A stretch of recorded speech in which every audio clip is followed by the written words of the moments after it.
Hi. Oh my god, my throat.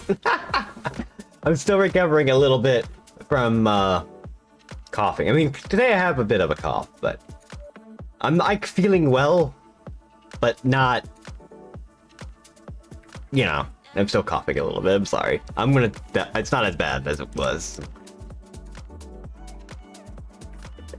Got some water and everything, so I'm all good. Thank you again for the raid, by the way.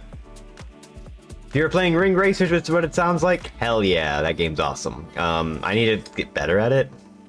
I think I just need to find the right drive weight class for myself, and I think I'll be fine. And I think that's about it. But no, thank you for the raid. Thank you. Hi, everybody. Hi. And we get to go say hi to everybody. Hi, Neozero. Hi, Rosley. Hi, Quark. Hi, me. Oh, that's me. Hi, RG Blues. Thank you again for the raid. Hi, Asha. Hi, Mario Ross Mario Rossi Penguin. Wow. I guess one, but I'm finding more fiending from a ring racer. Oh, okay. Oh, man, I want to play Dragon Quest 1 at some point. I need to play that.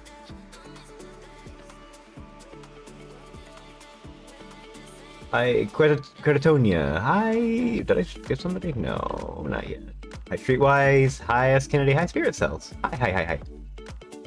Yeah, Ring Racer is one where I played it once online, and that was really cool, and I've been trying to like regularly play it for unlocks or just like to try and learn the tracks and whatnot. And I think I'm trying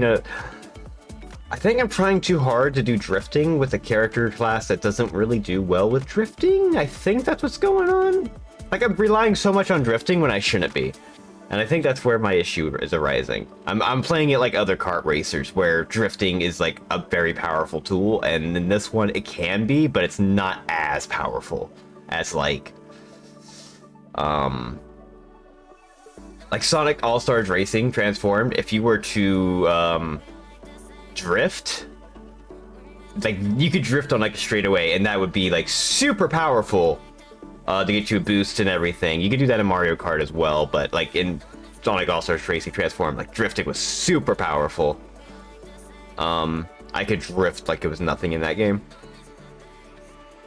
And I think that's the problem I am with the Ring Racers at this point, because it's not trying to rely on drifting. You do have to rely on using your rings and all this other stuff, and I'm just not doing that as much as I should, or I don't know how to exactly, you know. Thank you for the follow. You know what I mean. It's weird. But I still need some practice on that. That's really what it comes down to. And I think once I figure out like what weight class is like more for me, I'll probably have a good time with the game a lot more. There's some parts of it that are frustrating at playing it single player though, and that's like going up to the intense cup or intense speed is when the AI starts getting really ridiculous rubber banding. There's times where I'm like, oh, I'm in the lead, and all of a sudden on lap 3, like the second half, all of a sudden next thing you know, I get hit. And oops, I got really screwed. Oh, I'm in 5th. What the fuck? Kind of annoying. But, and also it's like trying to get all the emeralds is kind of like a pain, because they won't let you get emeralds on like the easy mode, but then on like the intense, it's kind of like, it's weird. It's something I gotta like try a bit better on. And I don't play it as often as I should. I've been sick past week, so of course I haven't been playing it as much, but it's something I want to keep playing. And mod and all that cool stuff. Anyway, I'm a little early. I was supposed to go live at 8, but I went live early because it turns out there were game events going on. Did you guys know that this PlayStation State of Play happened, and that was okay? That was actually just okay. I was actually more impressed with it than I thought, which is... yeah, I mean, that's like, it was a low bar for me.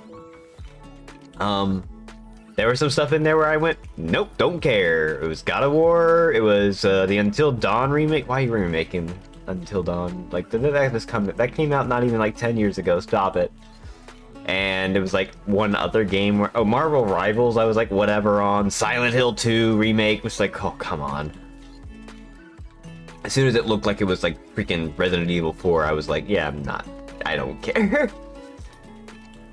Not that I played Silent Hill 2, but eventually I will. I want to play the original. Monster Hunter does look good. Hopefully I can get into it that time. I need to move an asset. Where is this asset? Text box, please. Not that. Oh, they could both be moved. Okay, we're moving both of them.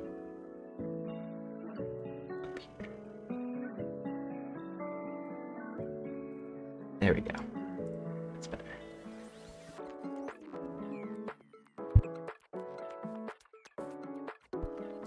Want that Nikki game to be good so badly. That looks very... I have not heard of that, but that looks so weird. And I'm like, that probably will be fun for people.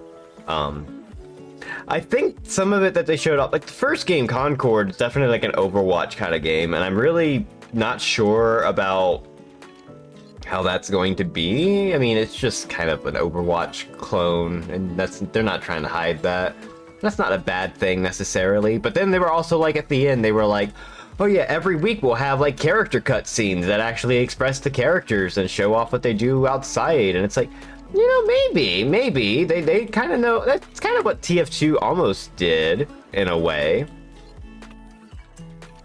and then they stopped doing that completely. So, you know, so maybe that could be good. Maybe it could be all right. If they're charging too much money, though, I'd probably say it's going to be dead in the water on release day, but we'll see what happens with that, I guess. I think the biggest surprise was the ending of the State of Play being Astrobot, and it looked amazing. That game looks so charming and so good. I have not played Astro's Playroom or whatever it was called. Astrobot looks amazing. Holy cow, that game is so full of charm and just fun and just... It looks bright and colorful, and it just looks like a fun, good time in a game and a genre that most of these developers would probably never touch ever again, you know? Or like Sony would promote this as like a big AAA game, but here's Astrobot, and Astrobot looks sick. So I'm hoping that actually is, I mean, it's going to be good, I have a feeling. People say Astrobot's Playroom, which is like free on PS5, right? I think that was given out for free. People were saying that one was like super good. It was a very good game, and now Astrobot looks to be more of that. The only thing that's kind of sucks about that is they show off costumes of things where they were like, yeah, we just the studios involved, but it's like, but you know, it's a cute little thing. I really hope that Astrobot is actually going to be. People are already saying like it's their most anticipated PS5 title. Which, ooh boy, for a PS5, huh? You have a exclusive Final Fantasy, and your most anticipated title right now is people going like Astrobot, and that should tell you all you need to know about where your direction in games have been going. But I digress. I mean, it's just, I mean, it looks great. It looks very charming. 1 second.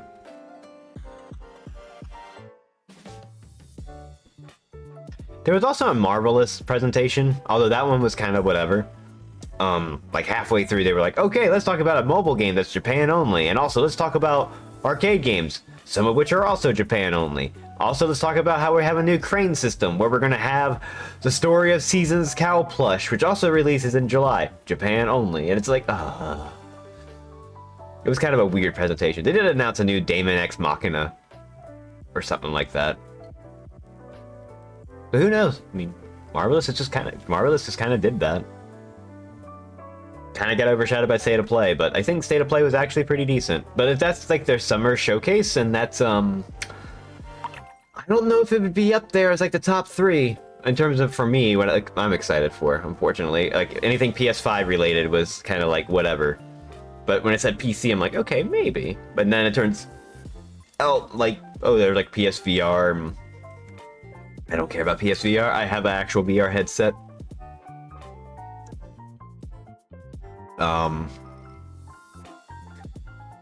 Yeah, I guess the summer events are on next week. I was tempted to live stream the State of Play, but I felt like everyone else was doing that, and I kind of wanted to just kind of take it in myself, you know? It would have been too early. I needed food.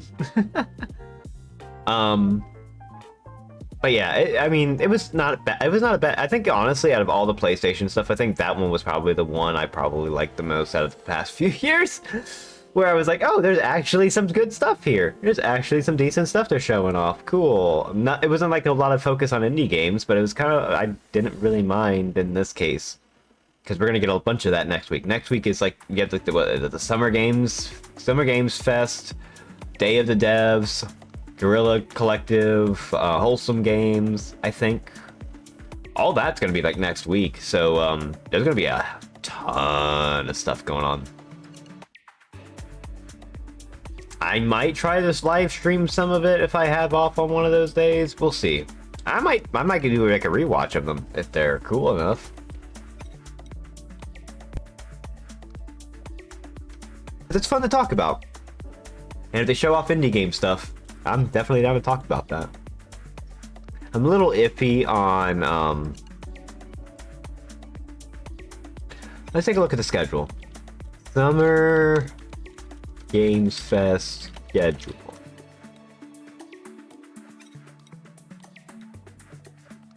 I guess we'll go here. That's 2023.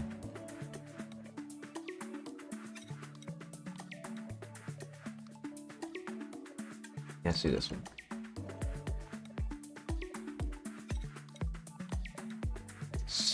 All right, we got Summer Game Fest live. 5 p.m. my time. So, oh, what? What? On June 7th. When's June 7th? On a Tuesday? Oh, come on. Damn. I'm gonna like miss part of that. Trying to get home from work. I get off of work at 5.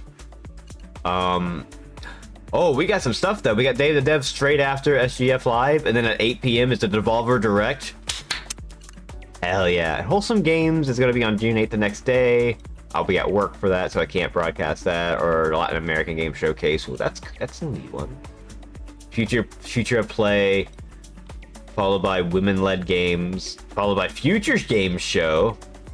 Jeez, that's a hell of a Wednesday. And then Thursday,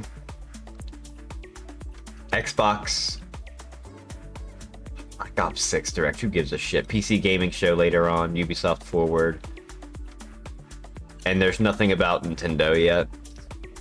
So we got some stuff next week. We got some game announcements that I'm going to be pretty excited for, I'm sure. I'm more excited about the indie stuff more than I am about the AAA stuff, honestly. Like, because like, it all blends together at this point. So when something like Astrobot comes out and it's like, yeah, this is cool. And I'm like, oh yeah, I forget. This is actually like a AAA thing. Because this is what this used to be. Like, you would get a PlayStation for Spyro. You want to get a PlayStation for like a Silent Hill, you would get it because, oh my god, Spyro the Dragon, Crash Bandicoot. You get these like weird mascot platformers, you know? PC gamers at least get something out of the Xbox announcements nowadays, yeah, but considering Microsoft, what they've been doing recently, I don't know if that's going to be a good conference for them or a good presentation. They really, I don't know what they're going to do. What are they going to talk about? Hellblade 2? Which is everyone's saying is like fucking garbage. And from what I've seen, it is like you just walk while things happen and there's barely anything happening. Hello. I don't know. But I guess we'll see. There is like a fly in my room now and it's gonna bother the hell out of me if I don't. Why is there a fly in my room? You ever get that? The freaking Florida weather. But yeah. Yeah, that was State of Play. I think State of Play was alright. There was a few games in there where I can't remember the titles off the top of the top of my head because they're titles or whatever. Oh yeah, there's a new Dynasty Warriors Origins. I'm glad we're getting a freaking origin story for Dynasty Warriors, the game where like every game is a retelling of the same story. That's great. But that looked amazing.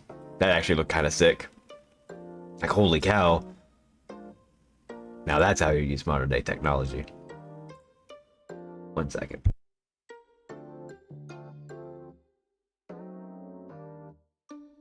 Ooh, that was a cough. Yeah. We do some. This final. You know what? It's time. We actually got this loaded. We're actually here. I'm not delaying the stream for being sick or not feeling well. I am actually playing Metroid Prime. Whoa. I can play this game.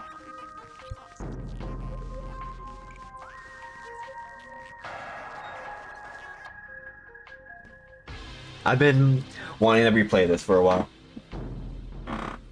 You don't trust him after Dynasty Warriors 9. I wonder what happened there, but I guess we'll find out. That's not get spoiled on this game, because I don't actually remember this game. I remember playing it and enjoying it. 2002? Did I seriously play this? Like, I'm about to make a joke about me playing it like 20 years ago. It might have been. They had this? Wait a minute.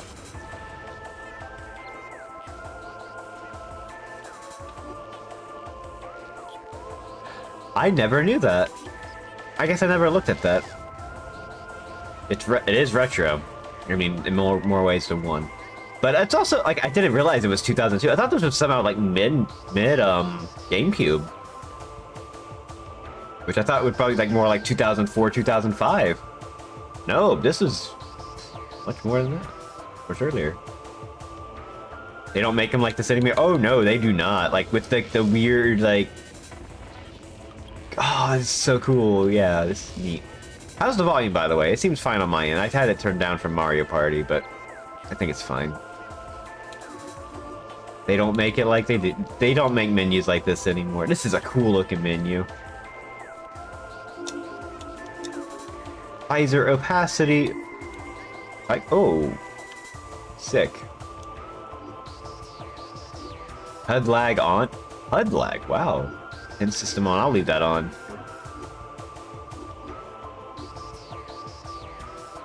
Sick.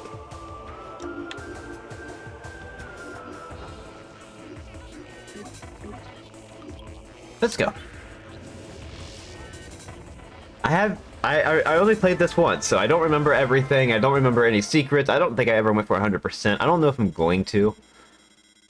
I think for me, a lot of everything about this game is like exploring the planet and just kind of like enjoying the atmosphere, because this has a really cool atmosphere from what I remember.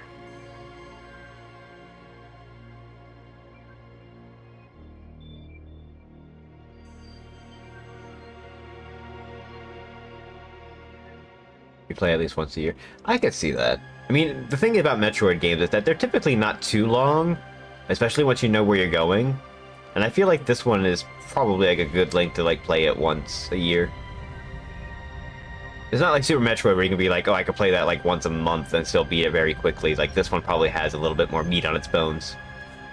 Not saying Metroid, like Super Metroid's bad, but like, you kind of get what I'm going for. Like, the 2D ones you could probably beat in no time. This one probably needs a little bit more. Also, this game does look very good.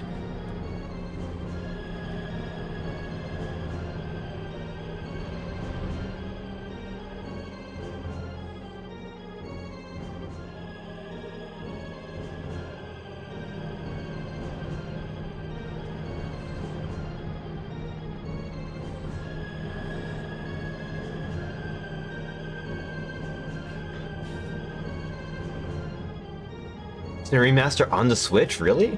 I must have missed that. Did they put the trilogy on the Switch? Man, I missed that.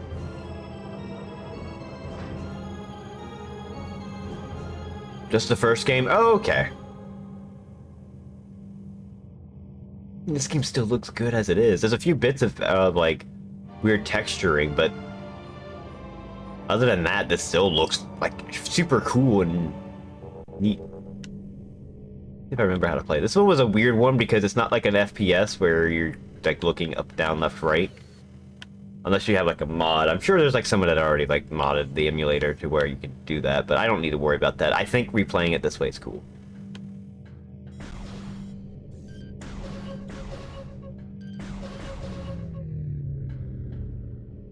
So we have a lock on.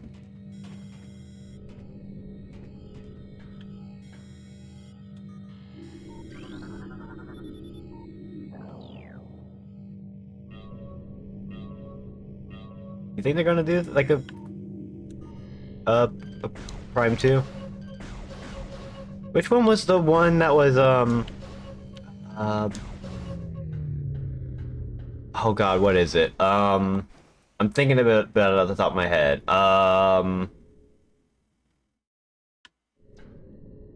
Full remaster of 2 or 3. What wasn't one of them like a Wii game? Wasn't 3 the Wii one? Am I thinking that right? I know they put the trilogy on Wii, I believe. 3 was the Wii one. Okay, so that one might be a little bit trickier.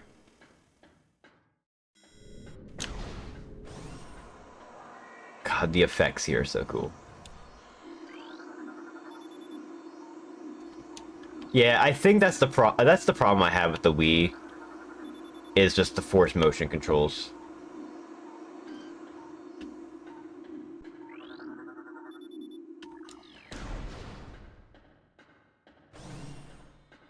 Gotta remember, this is not like a regular first-person shooter.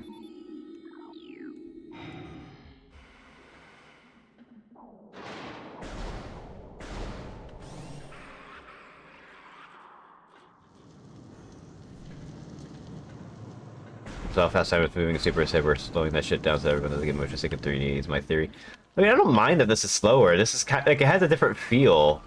This isn't like well, I meant to scan, but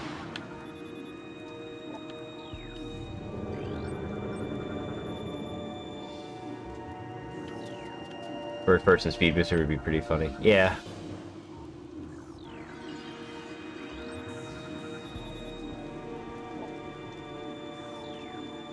First person wall jumps. Yeah, that'd be a lot. I'm sure you could probably somebody could do that now. We've had plenty of weird games.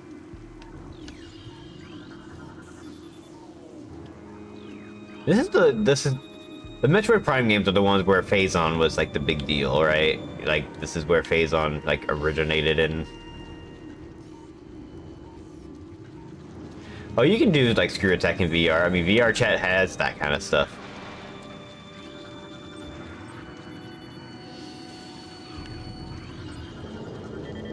New creature.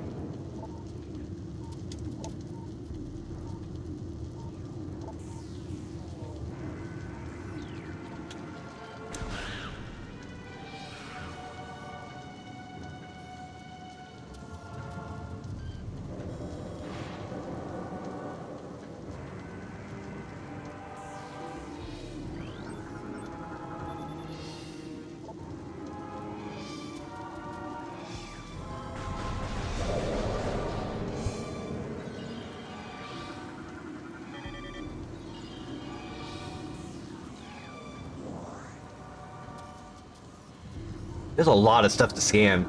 I didn't do all the scanning when I first played this.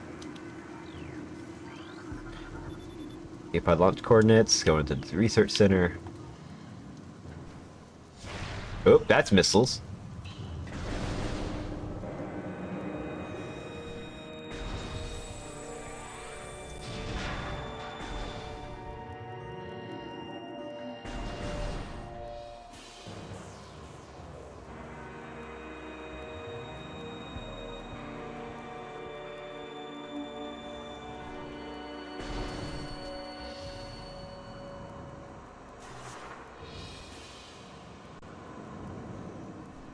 Hang on a second. Do I want to go in here just yet? Yes, I do. Gotta get that map.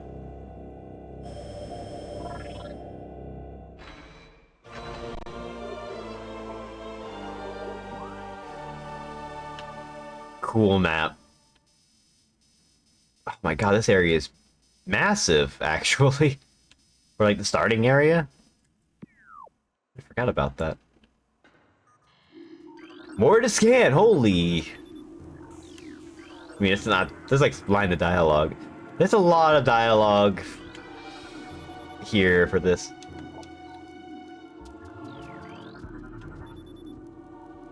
Well, not dialogue, but you know what I mean.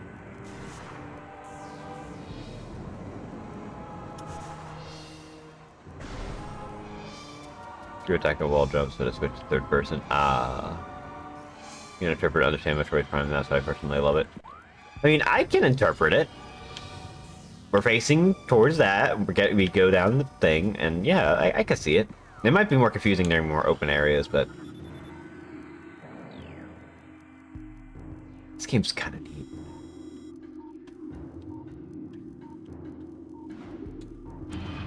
I actually remember liking this game a lot.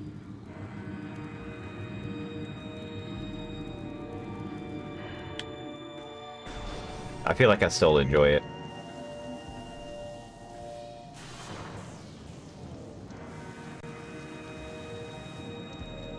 Expecting me to get lost because I don't remember where everything is.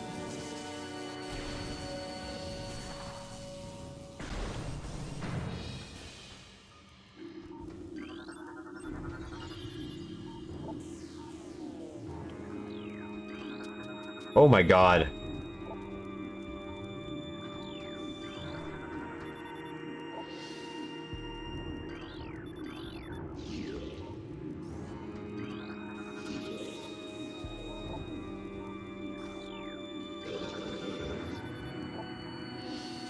Kept telling me about how they grow. Oh my god, there's a lot of just extra lore stuff here. Lots of little tiny details.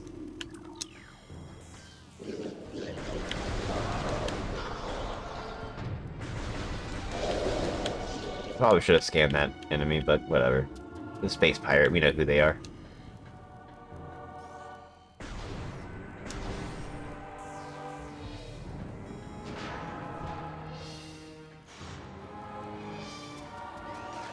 Ah!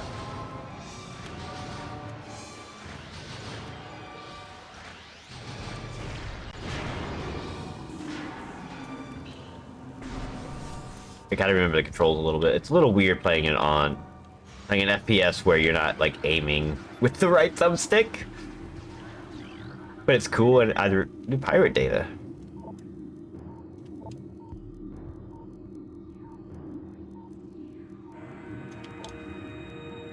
So they're talking about Samus, Zebes.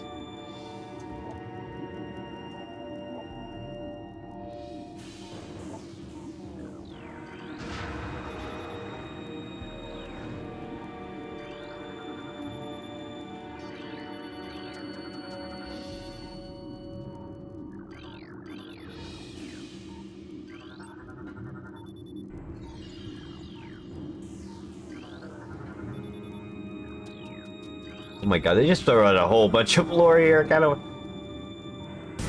Ah! Thank you for the resub. Speedy BRE just subscribed with Prime. Thank you, I appreciate it.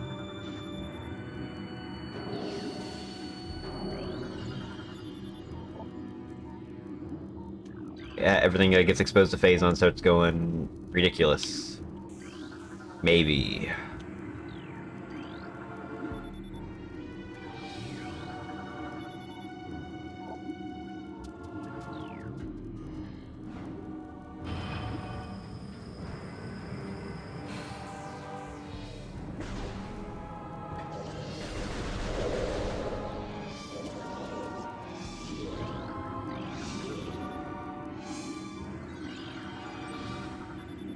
Sorry, I still have a little bit of a cough.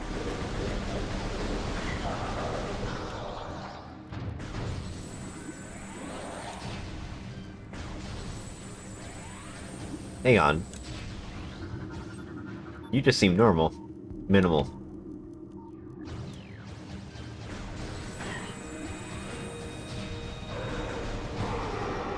Oh, don't be... Going into Morphball makes it lag a little bit. I don't think that was part of the original game. That might be emulator.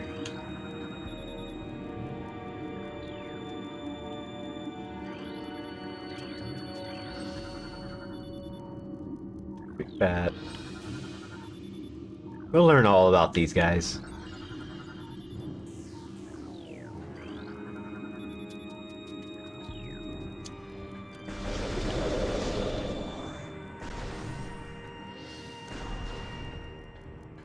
Hang on. We got some lore going on here. Oh, yeah, we do.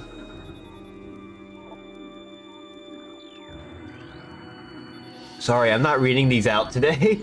My throat is still a little sore, so I want to make sure I'm not just, like, reading everything out loud. Especially all these scanning stuff. There's a lot of them.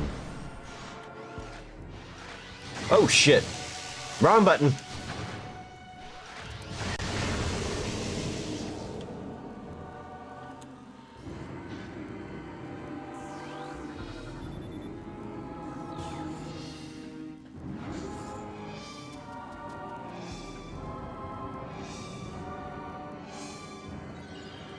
I forgot how cool this game is. Very cool looking.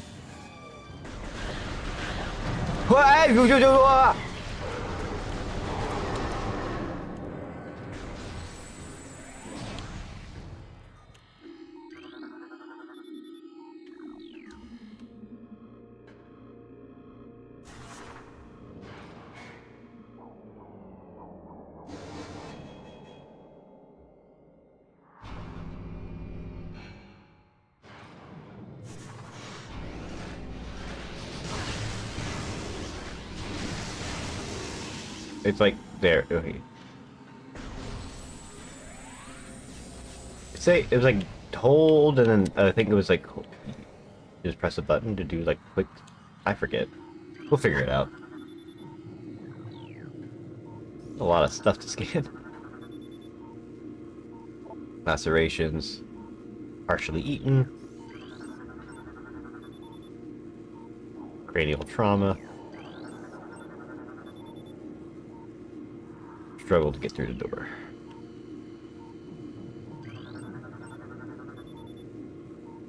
Acid burns. Ooh.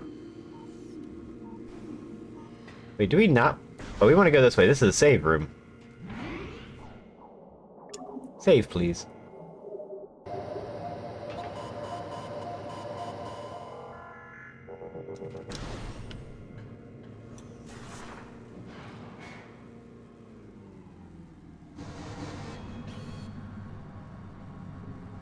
I feel like I'm gonna fumble this boss. Just because I'm like getting my controls a little bit mixed up. I'll get used to them. This is a GameCube controller being inputted on a freaking Xbox controller, so you know, cut me some slack. And if an FPS, as I wasn't meant to be played like an FPS. Which I think is kind of neat.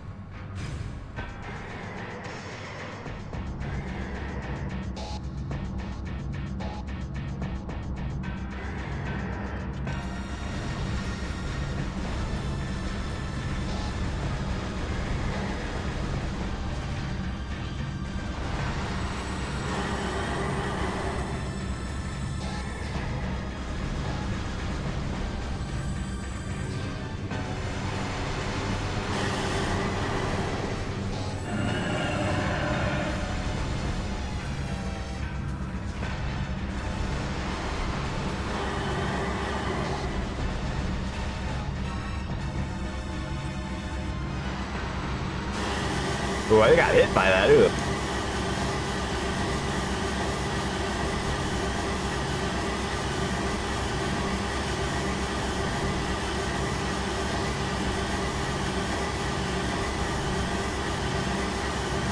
What? What noise? That was awesome.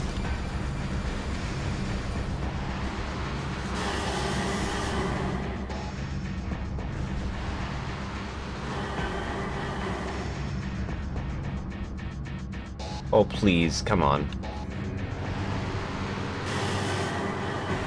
Lock on, please.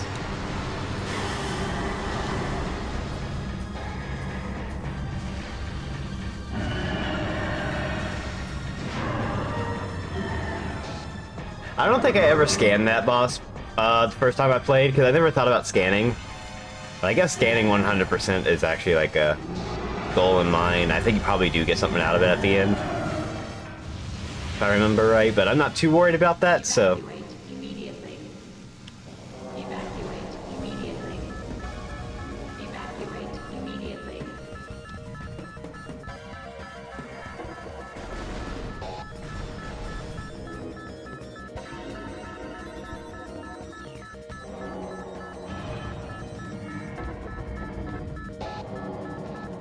God, this soundtrack is also super cool.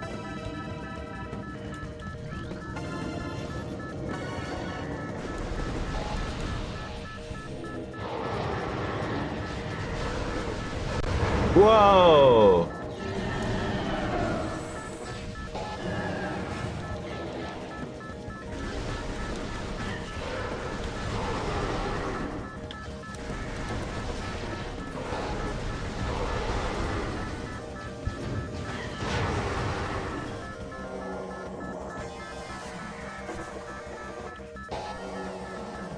done about the computerized evacuation noise. Yeah, it's really neat. Hello. Ah, whoa! Hell yeah, look at these. Yes. Okay, they're exploding on me. That's not good.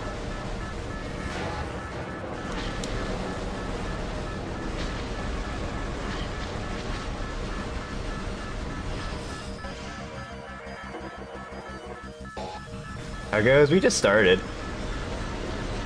This is super cool. I remember like doing rooms where these guys would just spiral at you, and those are like the coolest thing.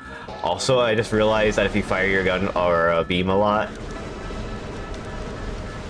it has like a little bit of the heat wave after it because it's like it's hot. That's cool. I never noticed that. Then again, I play this on a CRT, so I mean we're just flashing. We're just getting hit with everything. That's fine. We're good.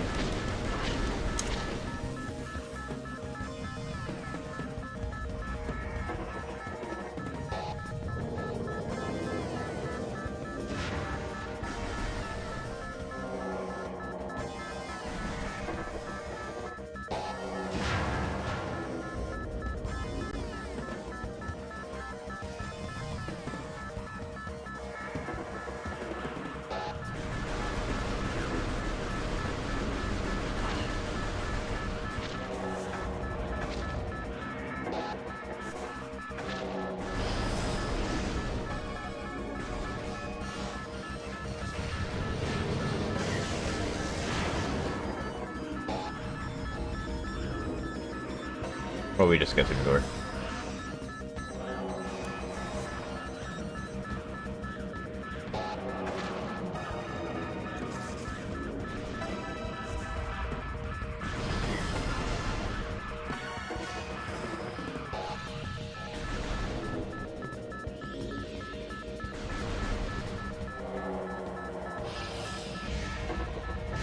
Hooah!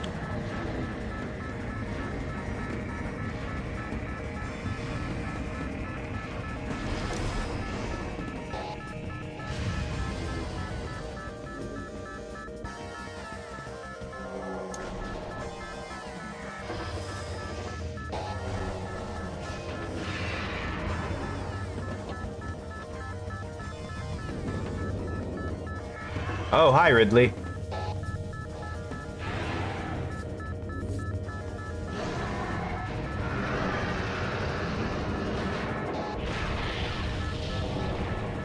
Well, bye, Ridley.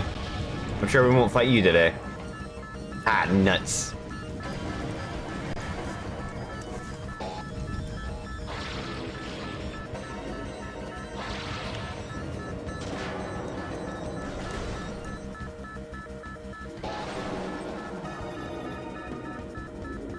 Meta Ridley.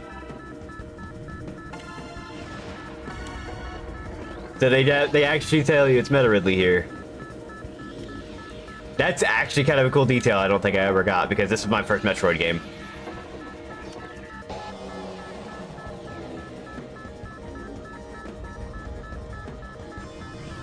So I would have not like thought about how cool Ridley was as like a recurring villain or anything like that.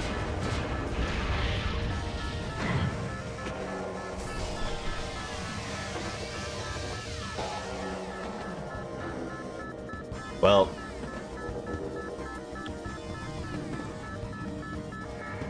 everything malfunctioned.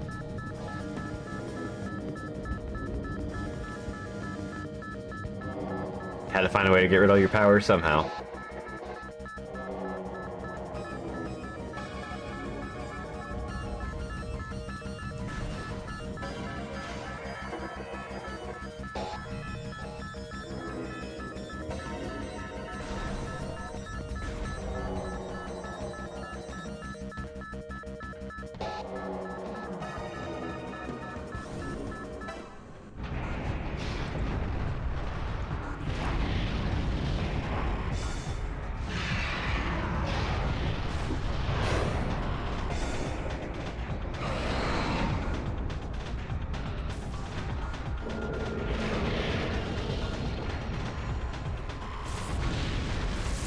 Well, Ridley's here. That means that's not good. We gotta go take care of that. After him.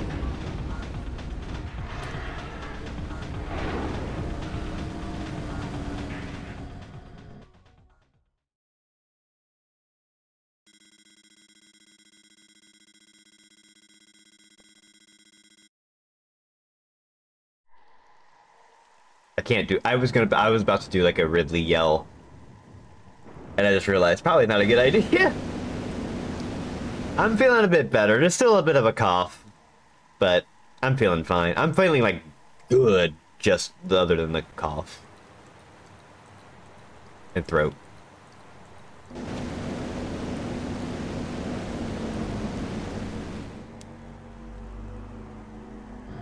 Also, we're playing Metroid Prime. I'm happy. I'm finally getting to play this game after saying I'm going to play it for 2 weeks straight.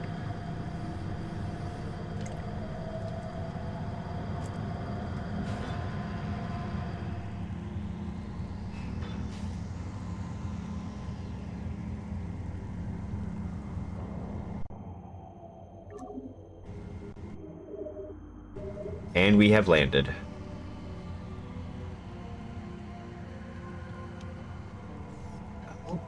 I guess we just begin exploring.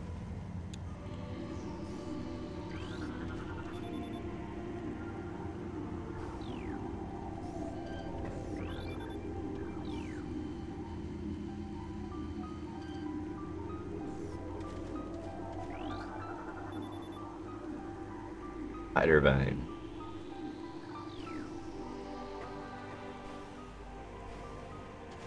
Well, I think the only door we can go to is this one, so let's go from there.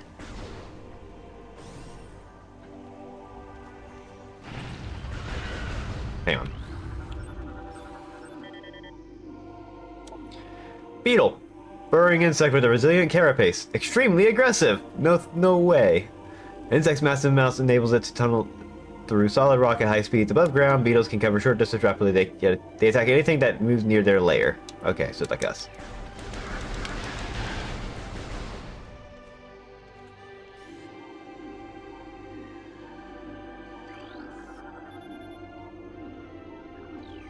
Frozen dark, dank regions. Like my room, am I right? That wasn't even a good joke. Sapsack.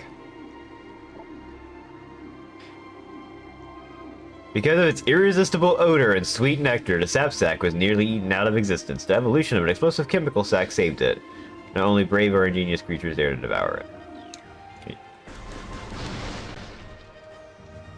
Sick.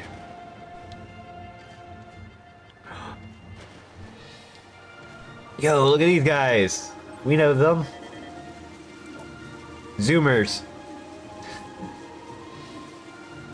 Are you a zoomer or a boomer?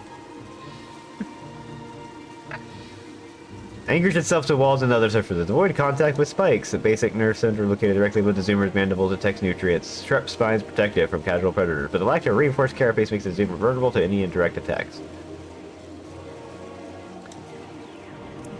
Okay, I get this confused. Boomers are like older people, and Zoomers are like people born in like the 2000s, right? Is that what's happening?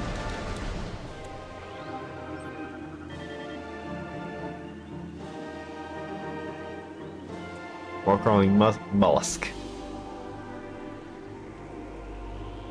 When threatened, the shows this attacks head over carapace. So this one I can't kill right now.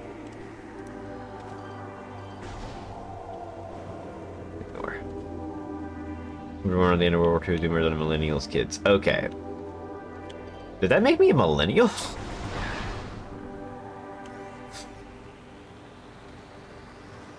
I mean, does it?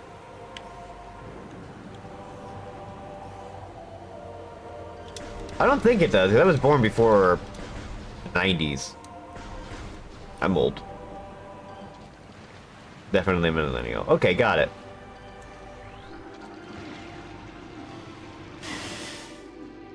Door cannot be opened with that weapon? 80 would be older millennial, okay.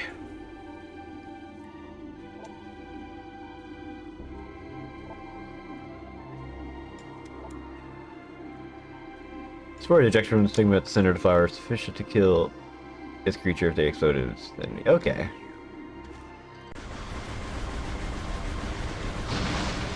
Sick. Oh, I don't have a charge beam, so I can't. Oh shit, there's a lot of explosive stuff here. Gotta be a little bit more careful here.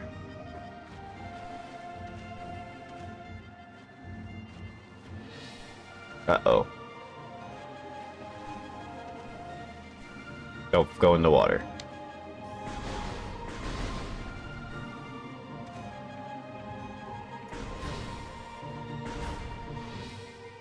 Okay, so we don't go this way. Hang on, did I scan these things? These look cool. Tangleweed. Plant life for basic sentience, attracts in the ground if threatened. Tangleweed are only dangerous to small organisms. They are covered in tiny barbs designed to trap potential meals. Tangleweeds lack the strength to do anything more than hinder large life forms. So they basically just slow you down. Okay. Cool.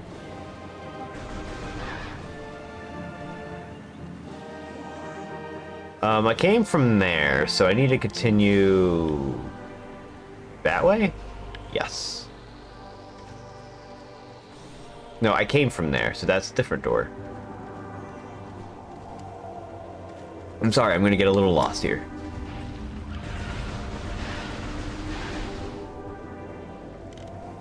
Kind of a Metroid experience.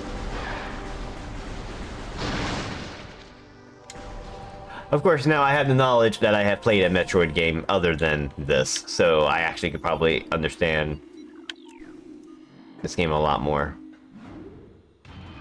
Just from Metroid. There's elevators.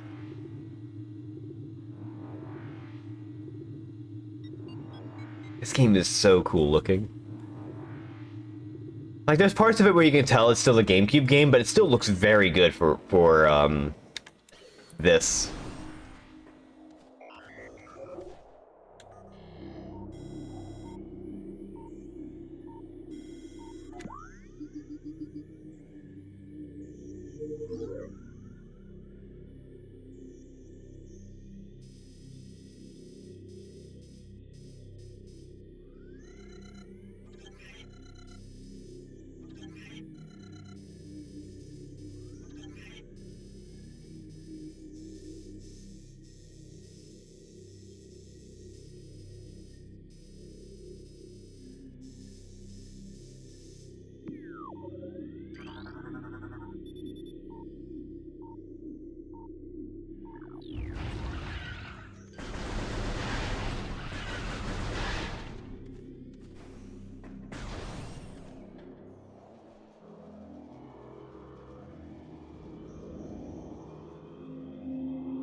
I was muted, yes, because I was coughing.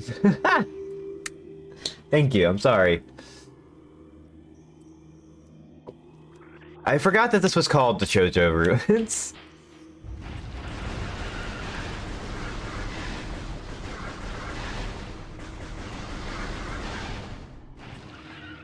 Like, I remember this being a desert area, but I forgot that it was actually just called the Chozo Ruins.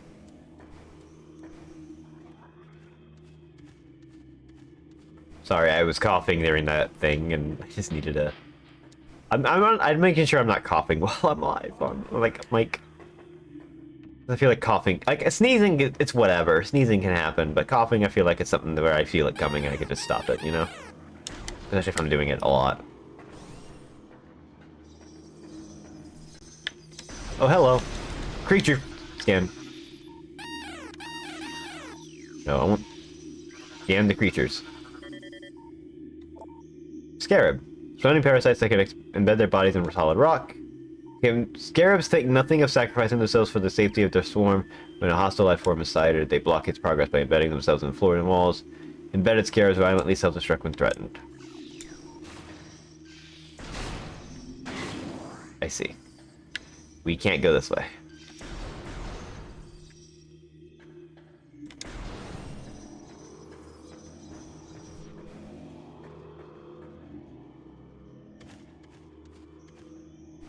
There's another door.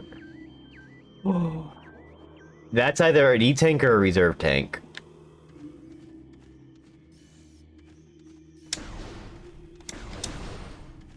I don't remember which. They loved using these guys, like just in the hallways with a bunch of like this little swarm. It was unique. Ion. Mobile organisms entirely composed of ocular tissue. Capable of launching sustained energy beam when active. And insisted to life in a close shut of bright flashing lights nearby.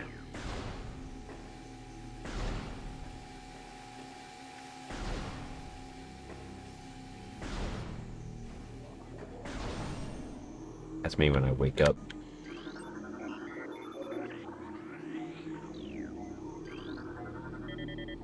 Chozo lore.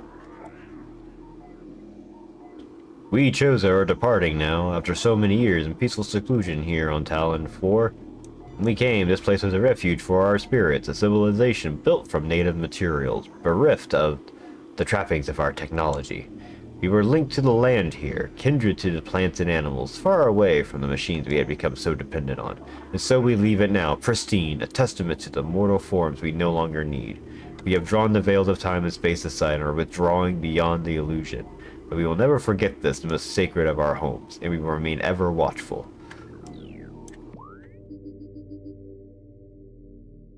So they lived here until they realized they were probably better off as robots or like weird things. Whatever's going on with the Chozo. And instead of like transforming this place into a home, they were like, let's leave it, or transforming this place to be what they were now. They left it alone, which is cool. Oh, bugs! Bugs. War wasp. Airborne insect equipped with a venomous stinger capable of shearing steel. Oh my god, that's scary. War wasp rarely strays far from its hive unless it is pursuing an immediate threat. Attacks will, in regard for its own survival, dive bombing its enemies with stinger extended. Fast working toxins from the stinger can incapacitate most small organisms.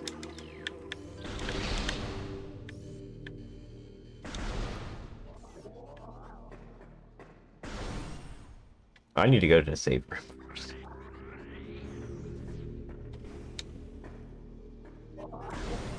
Just so I can make sure I'm saving. Because while I can do save states and stuff, I want to have the authentic experience, you know? If I have to rewalk a certain distance, I'll rewalk that distance. Enemies don't respawn when you leave the room, which I guess is good for this kind of a game.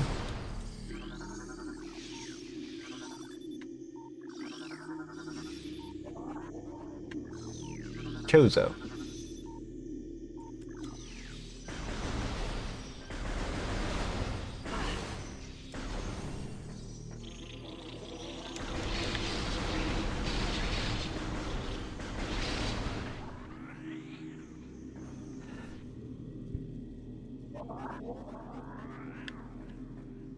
Did they retcon it, or was it just because it was in a completely different order? Because, like, the Metroid games are always, like, all out of order here. Usually. Like, I know, like, Metroid Fusion takes place after... before Other M? Or after Mother M, actually. It comes out, it comes, like, after... Okay, let's not go this way yet. Can I go down there? I can. Is that progression? No, that's not progression. Let's see what's down there, so I can mark that off for later. Fusion was the latest in the timeline until Dread. Okay. We can't go that way.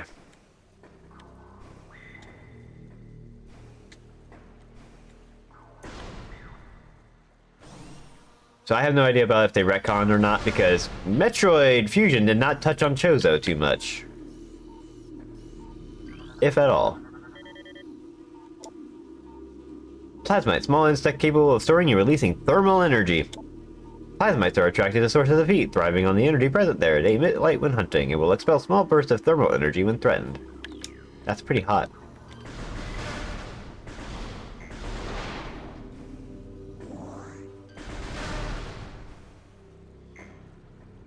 All the primes take place between Metroid 1 and 2. Oh, wow. So right after... So hold on. Hello. So, you mean to tell me, like, Prime 1, 2, and 3 take place. So Meta Ridley gets revived after 1. And then in Super Metroid, he's not meta anymore? Is that what's going on? I'm confused. Profusion mineral introduced to genetically engineering Metroids. Okay, I have no idea about Metroid lore then. I have zero clue. I just play the game because it's cool.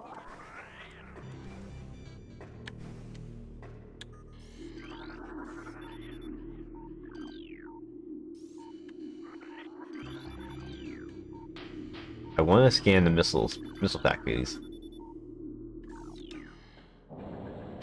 There goes the bridge.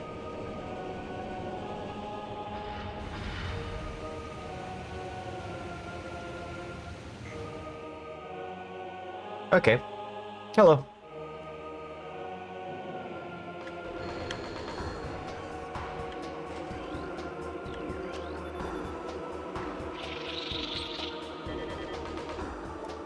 Ram War Wasp. Airborne predator circles its prey, then strikes. War wasps are the only species on Talon 4 to evolve a true hive mind. Nesting in damp, dark places, ram war wasps emerge in small groups when threatened to circle their enemy at high speeds, disorienting it, striking from all sides at has a single intelligence. They can tell huge organisms. That's dangerous.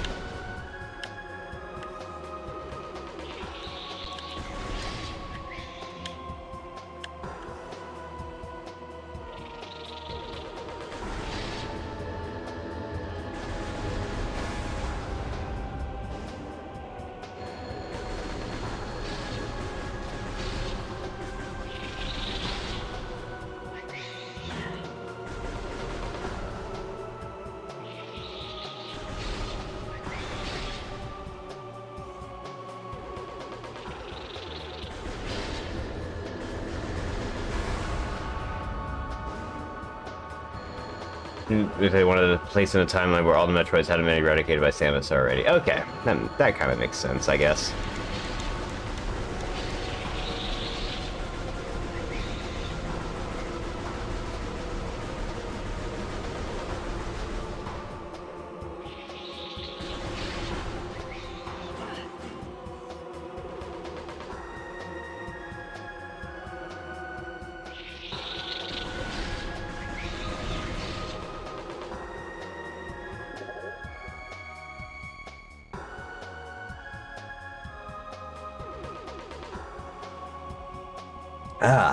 Sorry. I should have gotten cough dropped, honestly. And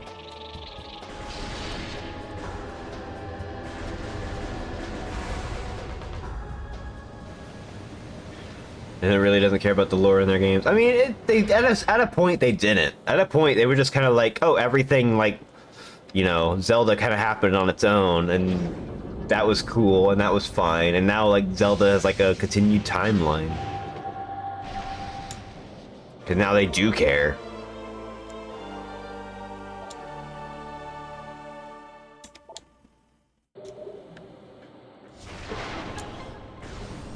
Hello. E-Tank. Mostly Mario doesn't care about continuity. I disagree. I think Zelda didn't at all.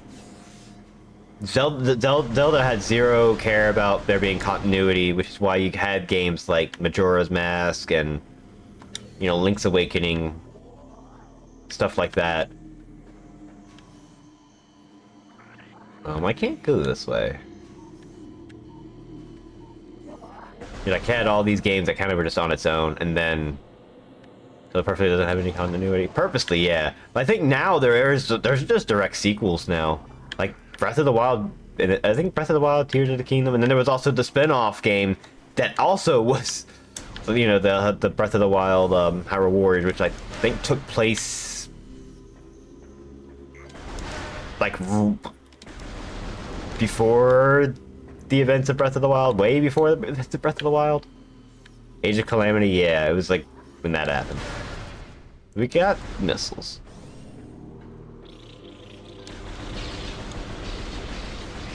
No, they never cared about like Mario continuity unless it was like important for it. Like I think Mario Galaxy 1 and 2 might have had some continuity. maybe, but that was because, like, obviously. That kind of thing. But Zelda, I don't think it really cared. Like, Wind Waker was kind of cool how it was kind of like this timeline where they had like the idea of like, oh, what if this was like Hyrule way in the future and something caused it to be like this, and this is Hyrule. Whoa, it's so sick, isn't it? And then, you know, it's a big surprise. And then I don't want to start placing them on a timeline because I really don't care enough for that. Yeah, I'm not gonna get into that kind of stuff because I feel like it gets a bit too much for me to like, really care about that much. I like Zelda, don't get me wrong, but where am I going right now? Because this way we couldn't go through without the morph ball. So I guess once we leave here and go back, we'll probably get back here. There was a missile door, possibly.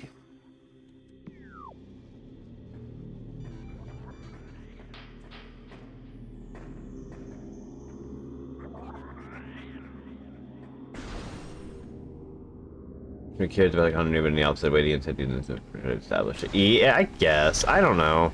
Whenever I think Nintendo game, I don't think of like timelines and stuff because a lot of that stuff is just whatever. They just make a game and there you go. There you have it. Wow, that actually does damage me quite a bit. Gotta be a little careful on that.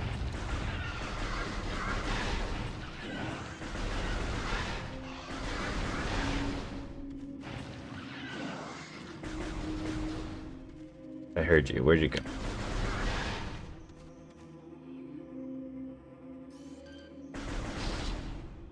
A lot more enemies going around. I don't know. I'm not. I don't like have any like deep connections to a series. If we're gonna be quite honest, not enough to like make me want to like figure out timeline lore, like whatever.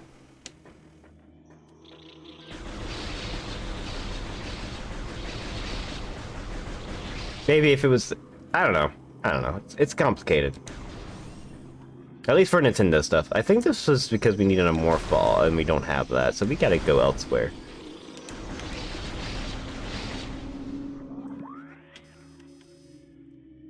Was there a missile door that I missed down there? Yes.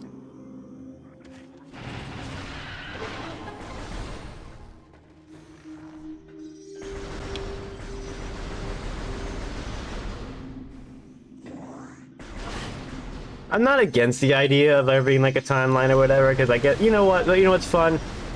You know, letting people have fun with their fan theories or, you know, fan fictions or whatever. Let them have fun. Let them have fun with their favorite games and whatnot. I feel like we're gonna get Morph Ball. Morph Ball. Morph Ball.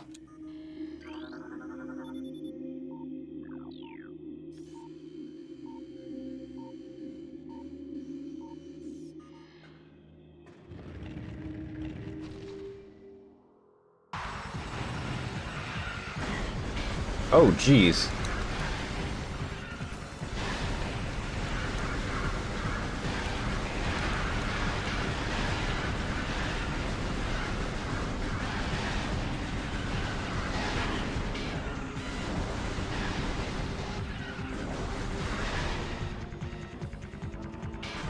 You think they're happy with me?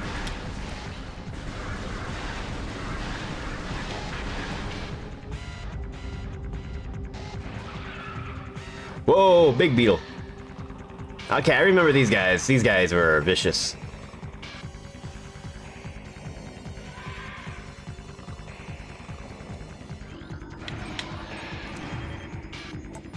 Plated beetle. Well armored burrowing insect, vertebral only in the rear abdomen. Creature's thick cranial plating can repel frontal attacks. This gives it an advantage in combat, allowing it to make ramming attacks. Only surfacing when it detects vibrations above. It then maneuvers itself so as to always face its rival, keeping its exposed abdomen protected.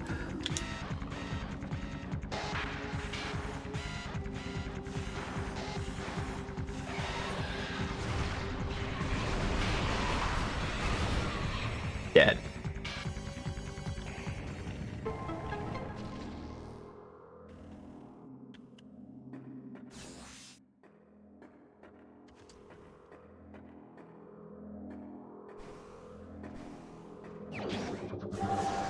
That's a plated. I have not played Metroid 1.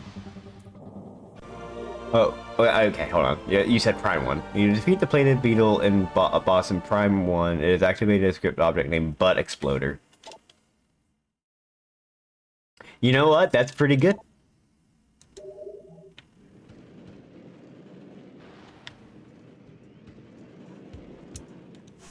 I mean, to be fair to Retro Studios, they were probably A, having fun with like the stuff that no one's gonna see. B, I mean, they did things that were absurd with this game.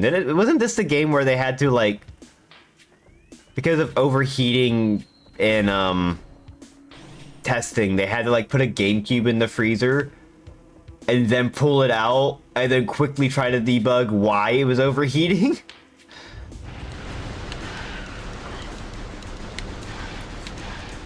That's awesome.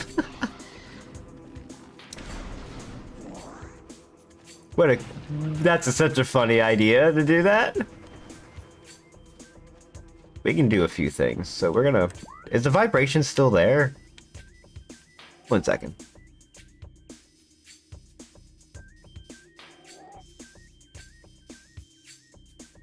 Okay, that's done. So we can actually go over here. But first I want to explore a little bit. Because this connects to here, which connects back. So we can actually do this entire area. Possibly.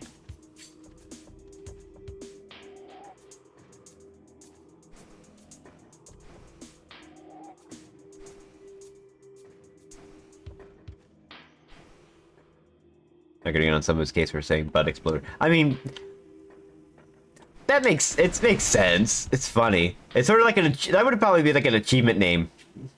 Or probably first disc prints during a certain point in the game, you could get the game to crash reward in a certain round. I was confused when I first ran into it. Hey, that's an actual enemy. Can I scan this?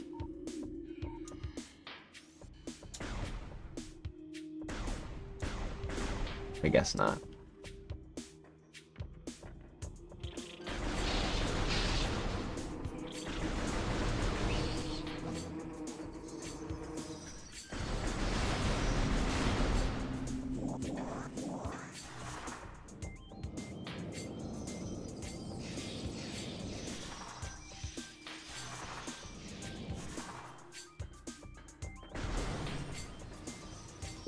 Actually, you know what? Do make it an achievement name. I want to see Nintendo that. I mean, achievements do exist on Switch games. They just don't have like official Nintendo Switch achievements. Like I know the Skya like has achievements built in. Like if you play the Skya game on the Switch, it actually has the achievements just built into the game. Just because, why not? They can do that.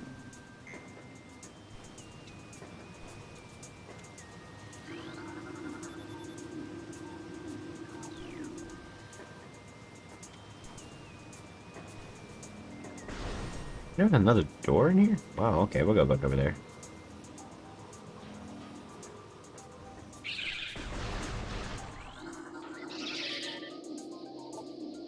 Streak Bat. Territorial ceiling dweller. Body temperature peaks at 121 centigrade. Streak bats have high internal temperature, make them easy to spot with thermal imaging. They roost on cave ceilings while hunting for small prey. Fiercely territorial, they dive bomb anything that wanders near. Just like that. And I died. I got hit.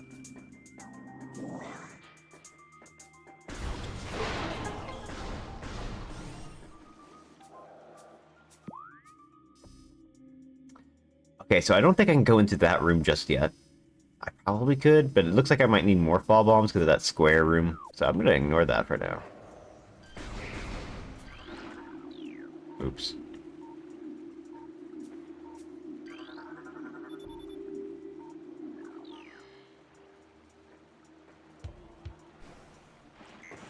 Ow, shit! Oh, fuck. Oh, beans.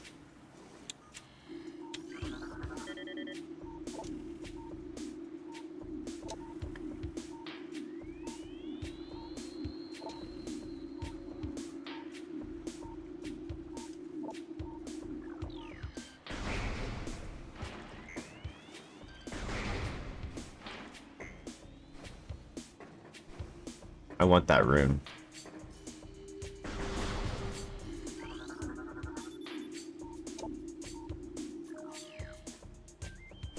Wow, I wasn't expecting it to actually work.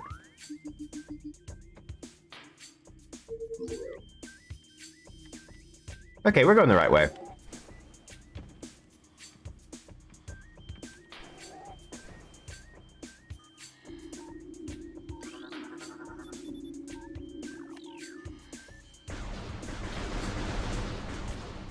I think. I don't think we can actually go up here yet.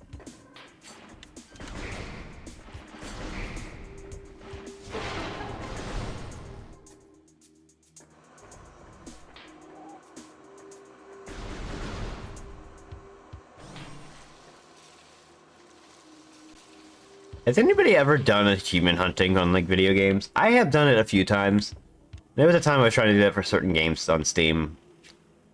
Some of them are easier than others, of course. Like, just required, like, playing a certain amount or whatever. But some of the ones where it's just sort of like, do this really obscure thing, I'm like, I don't want to do that. Blast cap. Poisonous flesh of the blast cap helps keeps it from being eaten. It also detonates if fungal weapon and senses even slight contact. Explode for me. Sick. Hey,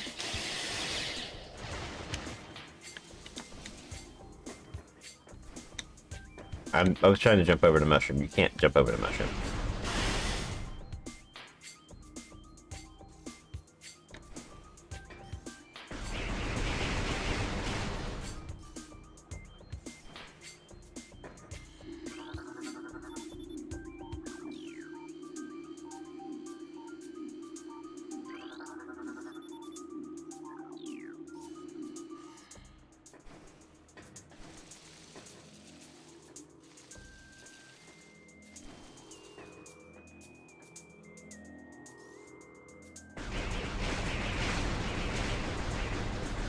Well, they're funguses, so they could probably spread that way. Don't get eaten, they just, if they get contacted and they just blow up, and it's like, oh. And now they just get planted elsewhere or whatever.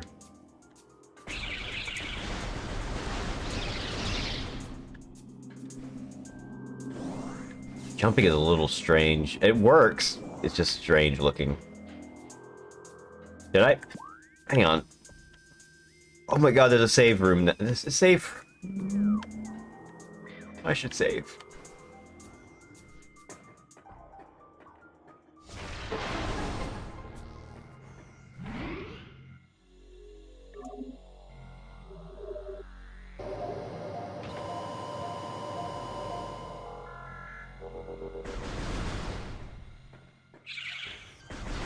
Yeah, I don't think I would do something for like roguelike achievements because a lot of that involves luck.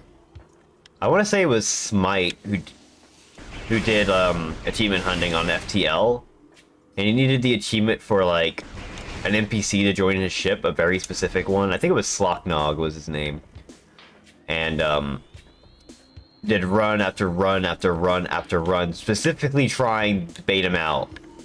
Never happened. But it happened like once, and everyone was like freaking out. It was like a huge surprise.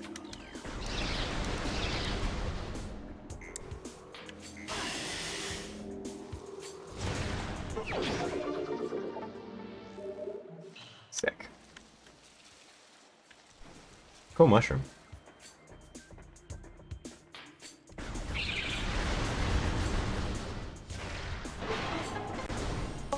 There you are! Thank you for the follow. I saw a wall that looked a little suspicious. I was like, I'm blowing that up. I don't think I got that my first time playthrough, so wouldn't surprise me if I didn't get that one.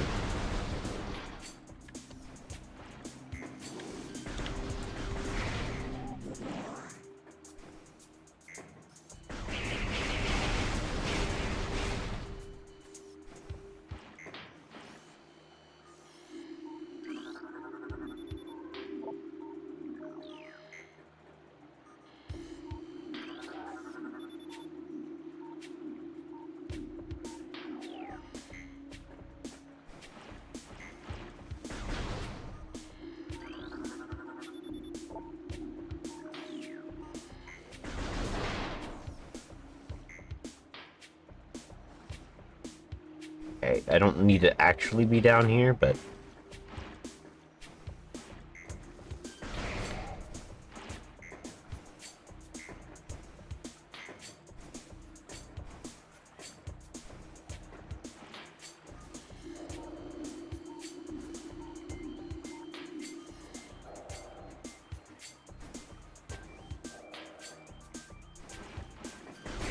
Someone was growling at me.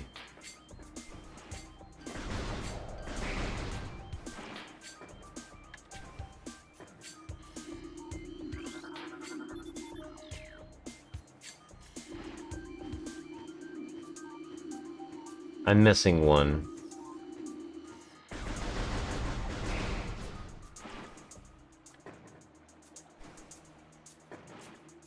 Whoa!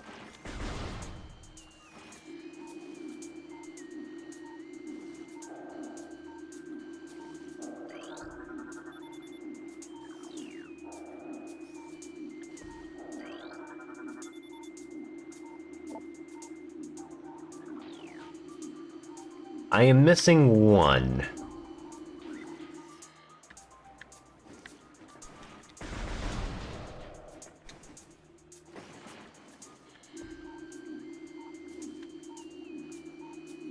I don't see it. Well, there it is.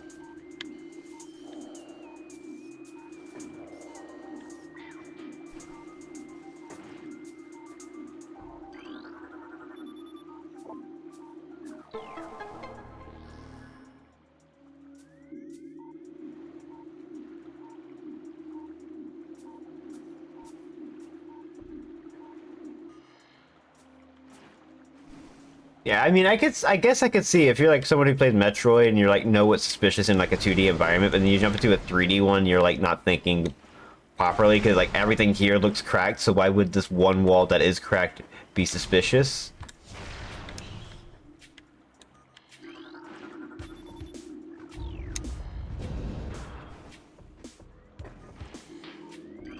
Does he use bombs? We have returned to Talon 4, born here again, our will, by a great cataclysm from the reaches of space. A meteor came, casting a dark shadow of debris over the land with the violence of its impact. Though we perceived this from beyond space and time, it was but a curiosity, a brief flare in the infinite march of the universe. But the meteor brought with it corruption. A great poison burst forth into the land, clawing at life with such violence that we were ripped from our peaceful state and find ourselves wandering as shadows of the mortal forms we felt left behind, searching for why we are here. Card me.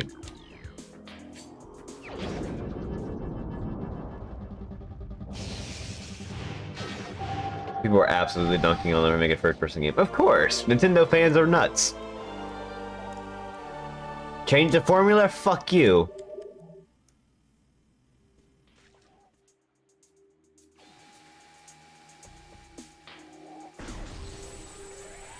Ah, I see.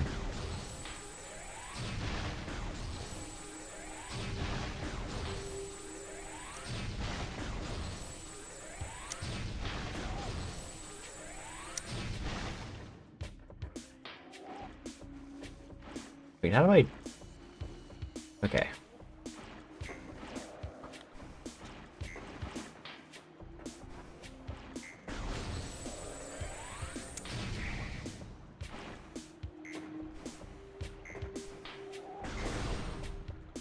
Wait, hold on. I missed something in this room. Excuse me.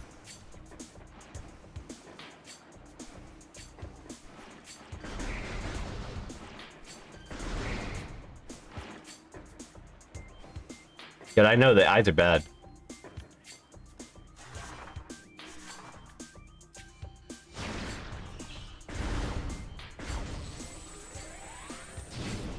Okay, we can't go this way yet.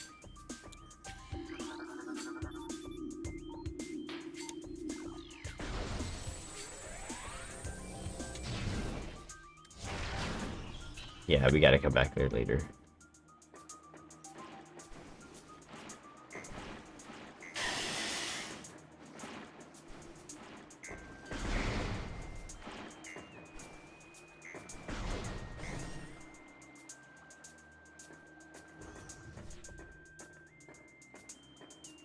I don't remember. I think I grabbed the charge beam at one point. I don't remember though.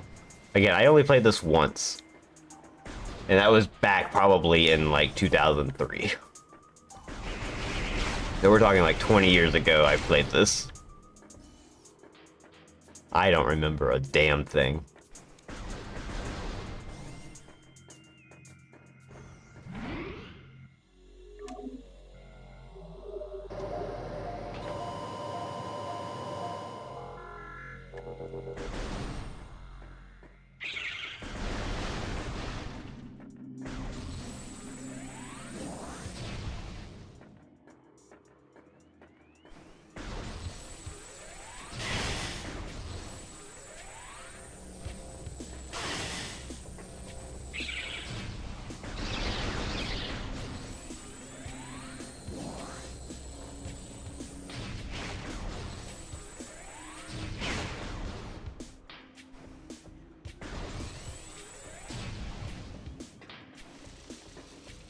Problem with Metroid, Super Metroid now, I can't miss anything because I have played the randomizer or the SMZ3 randomizer too much, so I just know every location by heart now.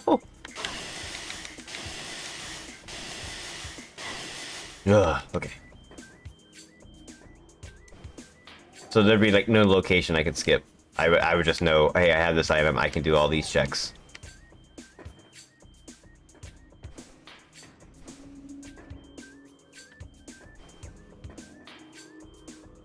And that's just how it is.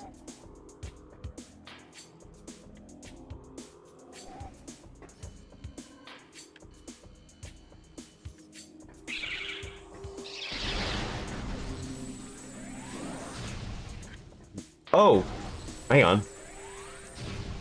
That's cool. I didn't realize it did that. All right, I think I remember this where like okay, hit the wall.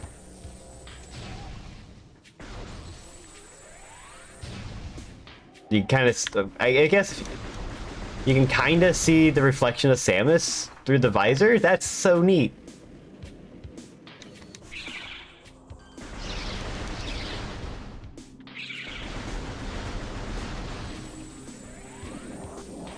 It has some cool details. I do need to go this way.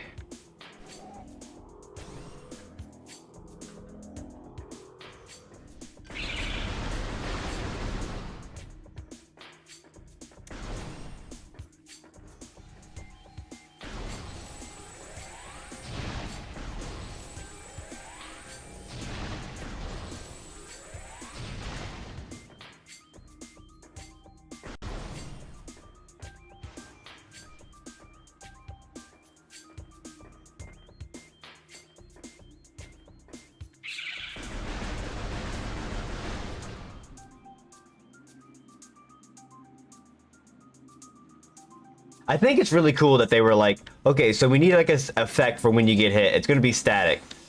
But it like was too hard for them to render with like a texture or whatever, or without me the. Hello, sir.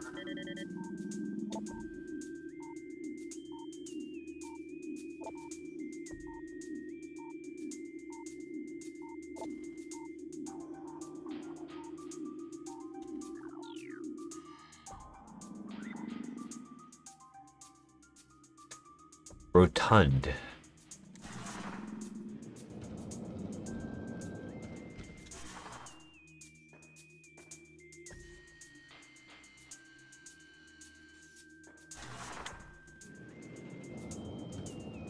Wonder if we're gonna get morph ball bombs. Could be anything.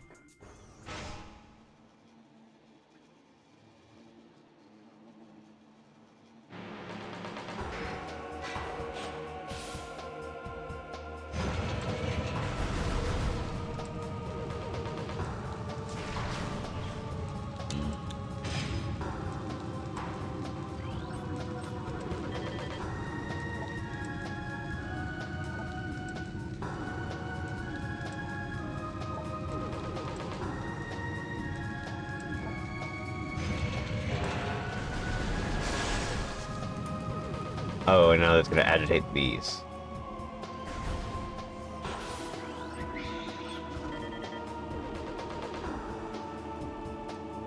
Airborne insect with the ability to launch its stinger at prey. A highly aggressive member of the war wasp family. This insect can propel the tip of its stinger up to 20 meters. The stinger tip regrows seconds after launch and contains an acidic compound designed to free digest prey. Whoa.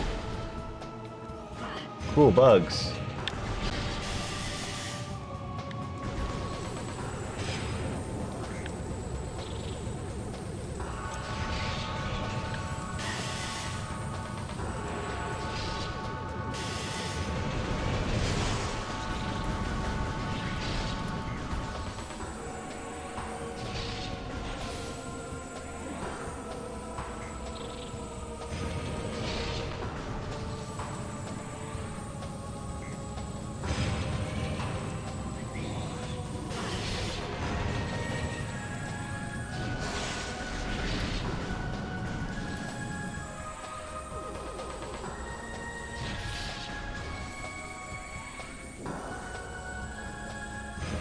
Hey.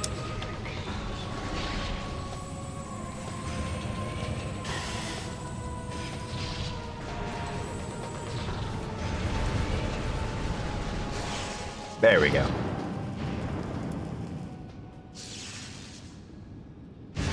You know, I haven't actually listened to the music of this on its own. Maybe I should actually like get the soundtrack and just listen to it, because it seems neat.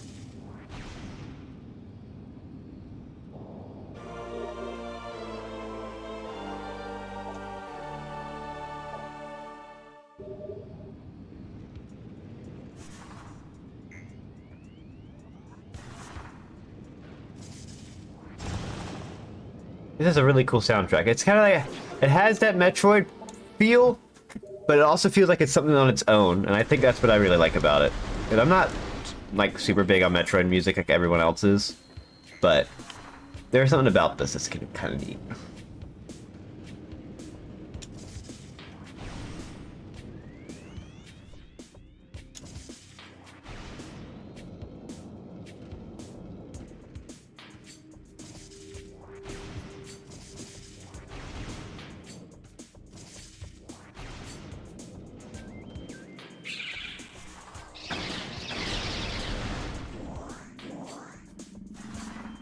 Would you like destroyed?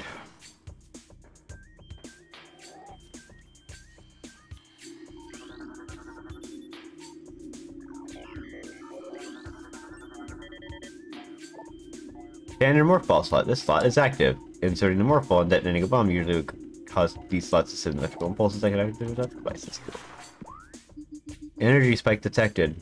Okay, we gotta keep going.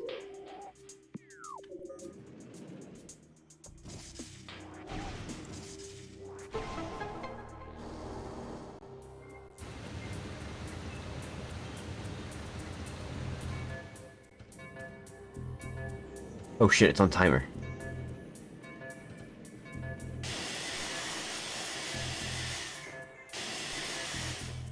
Did I just go the wrong way?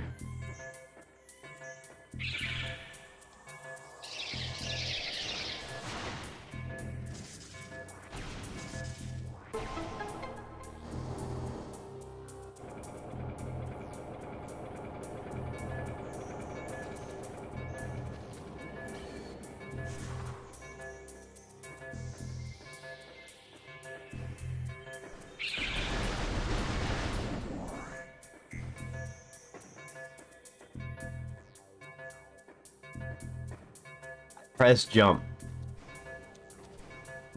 I hope that's not temporary.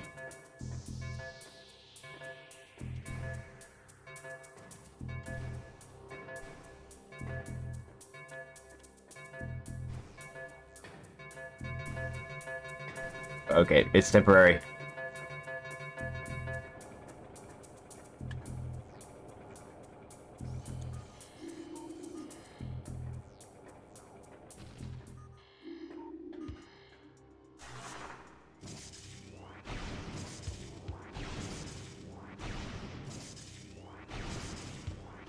Are you kidding me? Because of the...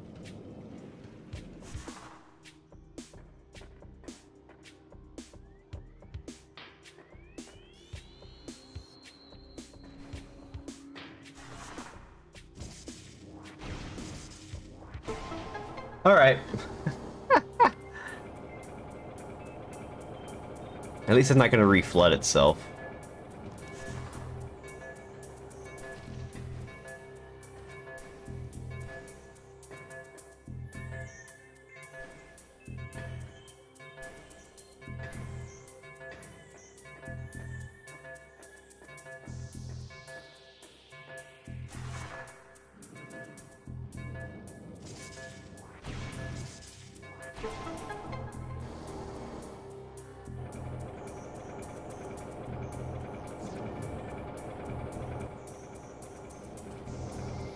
Cool. I don't remember the lighting being this off in the game. I wonder if this is just like an emulation issue, having issues with it. But I don't remember off the top of my head how the lighting worked in this game. So it makes her look like she's wearing a completely different suit in that room. But I think it might just be the lighting is just like that in this game.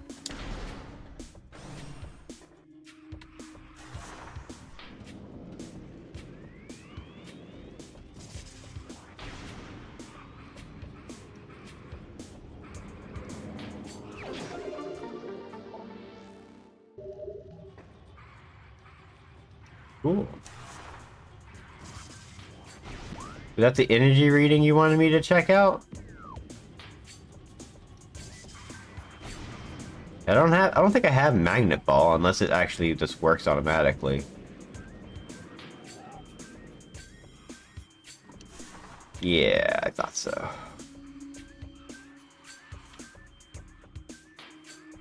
This only gives me access to this.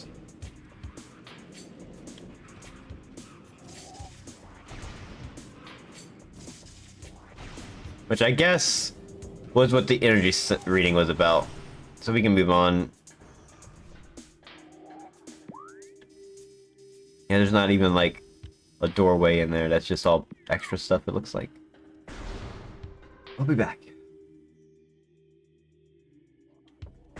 If I'm wrong, please say so. That took a long time to load.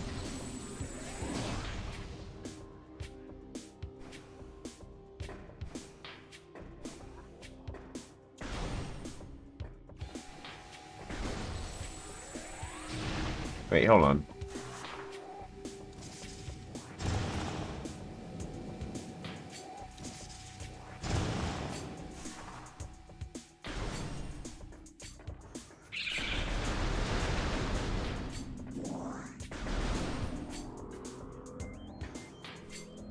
Where was the room I need to be in? It's down here? Yes.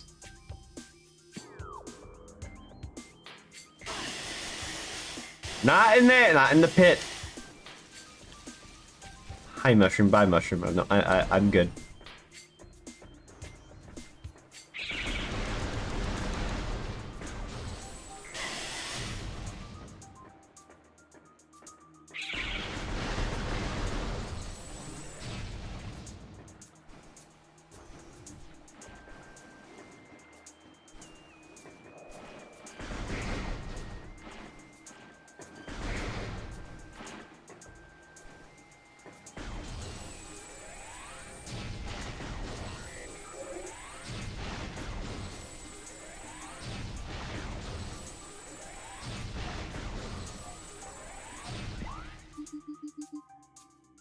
Oh, I went the wrong. Okay, I see where I need to go. But this looks like it loops back around, so I'm gonna, or go somewhere weird. I'm gonna go this way and see what's happening. I'm already here. I guess they were just making sure I have an E-tank.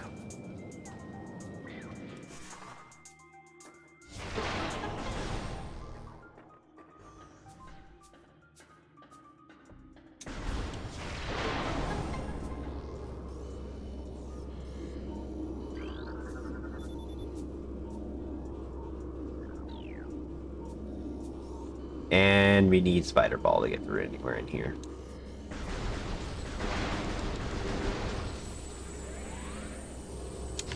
Well, we tried.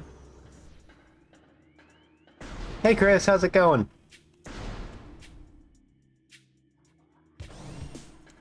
We're playing Metroid Prime. This game's cool. Yeah, I'm actually digging it right now. I know I'm not getting as lost as I did when I played this 20 years ago. I've only played it one time. I don't remember anything about it. So this is kind of like a semi-fresh experience. It's going good. I'm still a little bit feeling like the cough is still here, but it's not as bad. But I'm enjoying the game.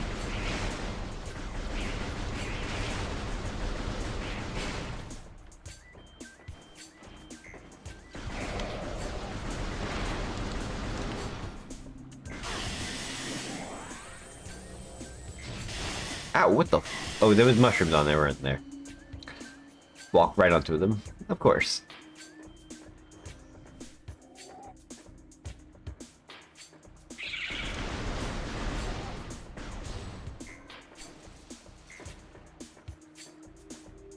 I am having a great time with this game.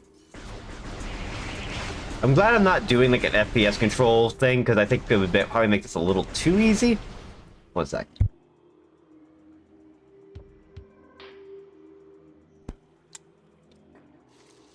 But I'm still having a great time. We need to go...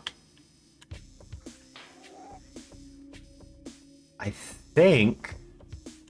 It was either we go back... No, this is the exit. That's the exit. We have to actually go... No, it's not. Okay, we do have to go here.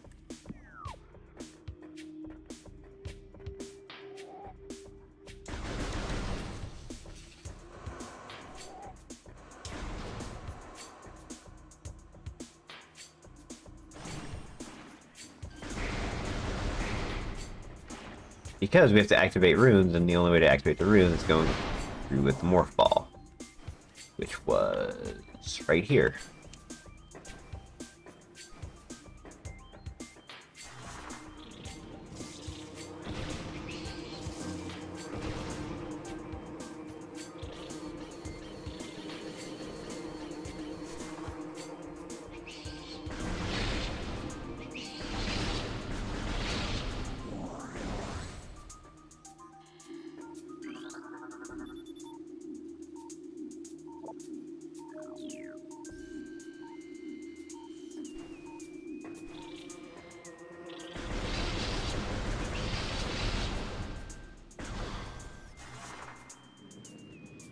I hope I'm not missing one.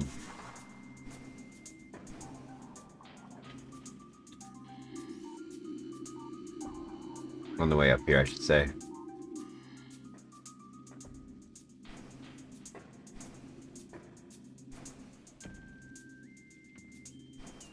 And the other one that I had scanned before is not scanned, so now I have to go back down anyway. Okay.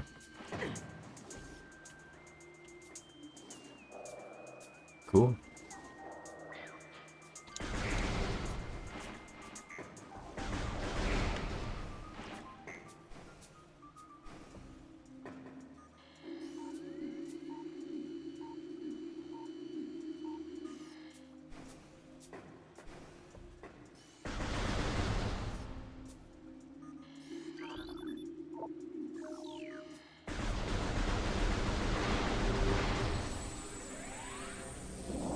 Okay, where were the other? So I'm missing two. Oh. Okay, and then I'm missing one.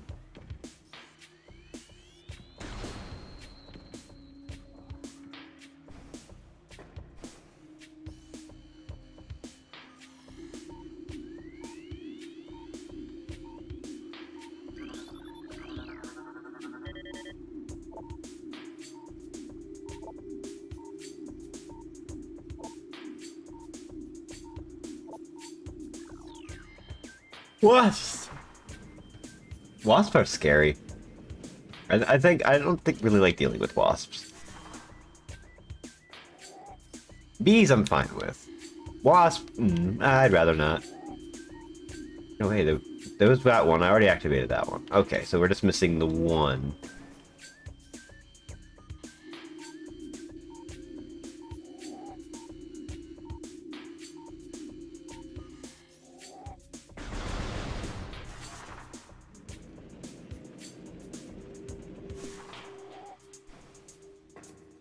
Wasps are mean. Yeah, I kind of figured as such. They are aggressive.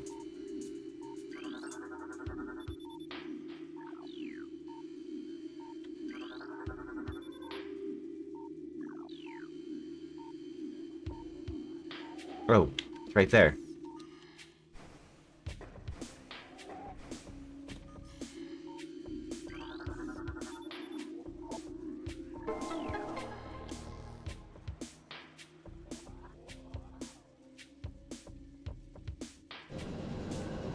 I think we're making pretty significant progress here.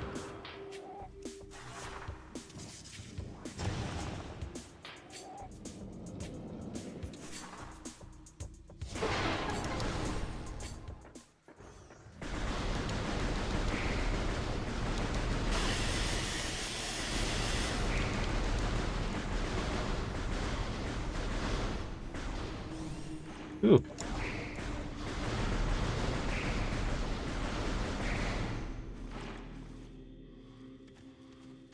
One second, I need just a moment.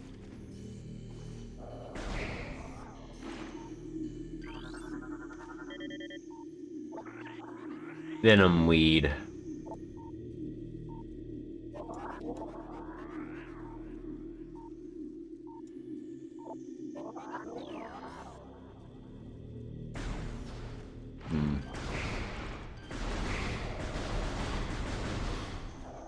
Oh, I can just jump. I thought I was like trying to figure out how to like get around this wall. No, it's just a weird perspective that I don't understand. And oh, hey, I wonder if this is where all the toxins are coming from. Could be anything.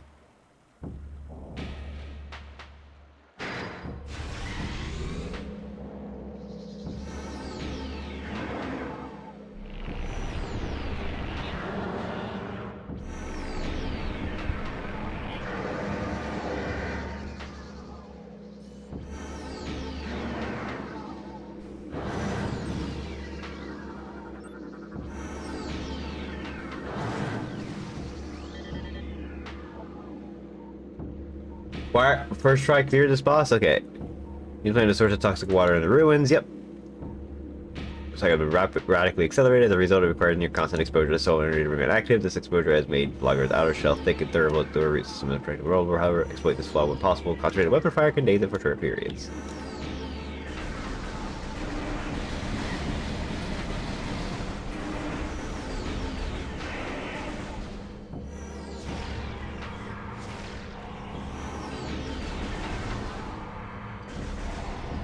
Okay, I gotta remember how to do this.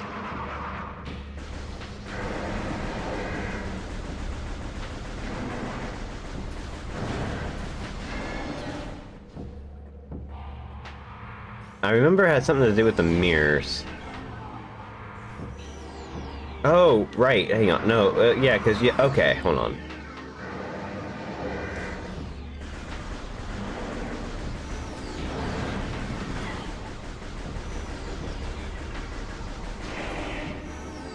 Because the vines are there.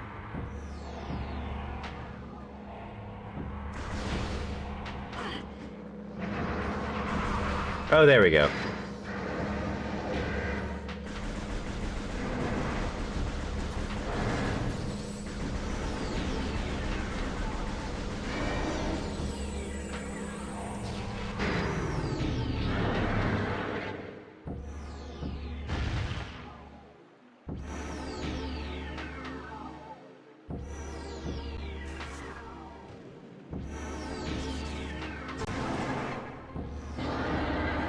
Okay.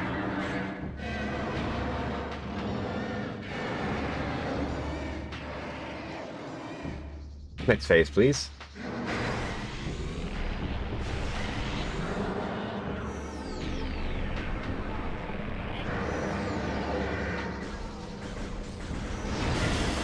Oh, not happy with me, huh?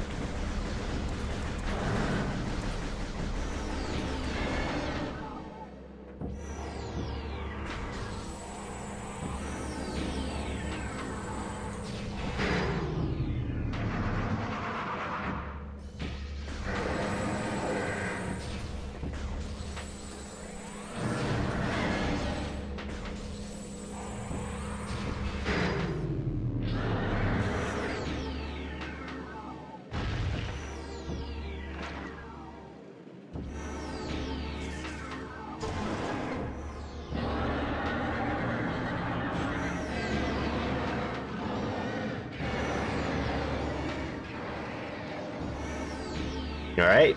There's gonna be 4 phases, because there's 4 mirrors.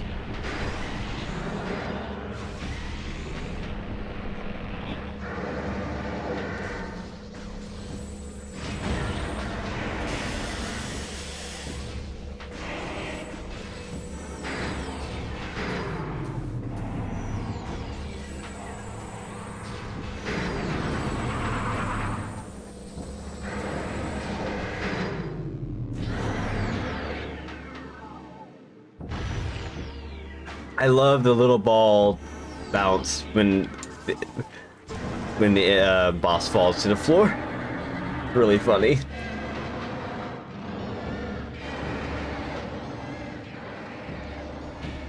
All right, phase 4.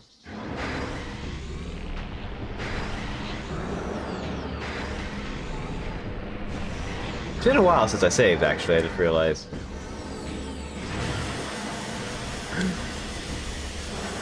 Why? Where am I?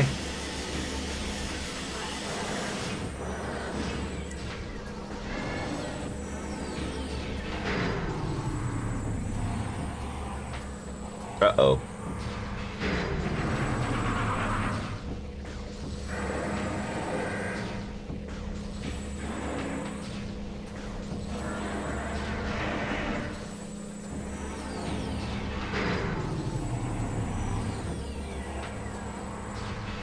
Whew.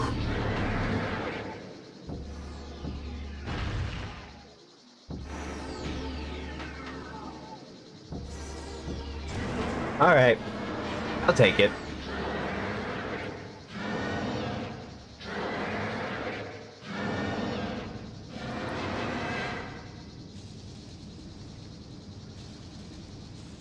I think I had a hard time with this boss my first time, but I can't remember off the top of my head.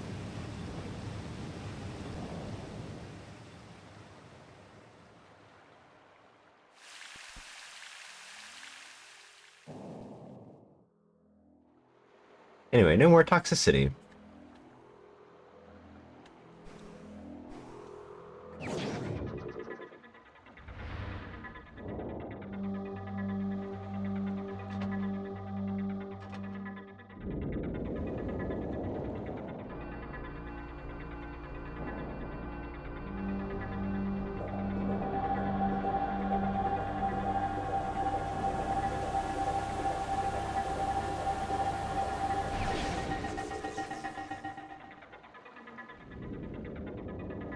Wait, did we already get a new armor upgrade?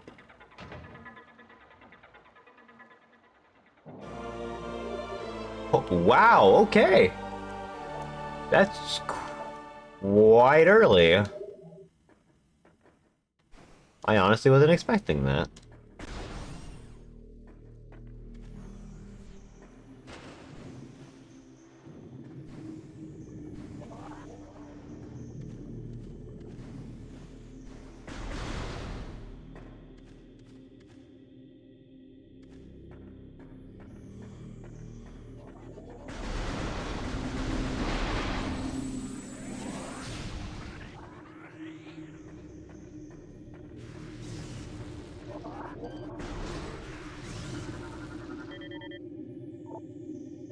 Pulse Bamboo. Life form of raw energy periodically releases explosive segments from its body. Pulse Bamboos are energy beings invulnerable to most known weapons. Electrical energy can't harm them. However, they lack any intelligence beyond an instinctive attraction to other charged energy sources.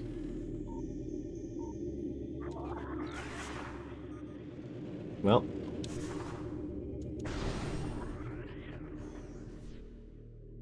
Well, down we go.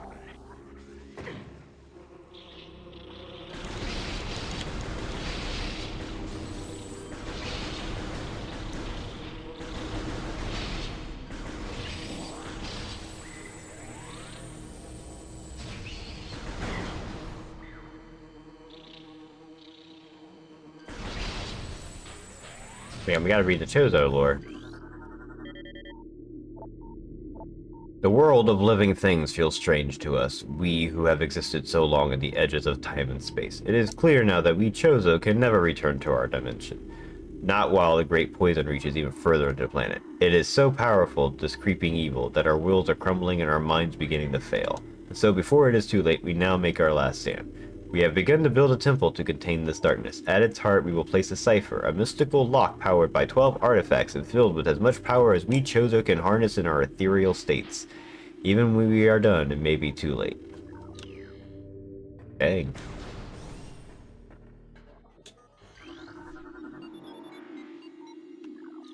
Okay, so we have access to a thing. This takes us outside.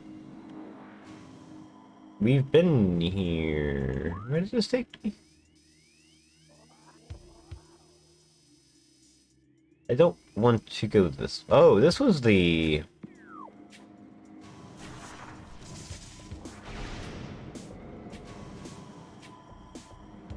I don't think I want to. Okay, I can't come back up. Okay.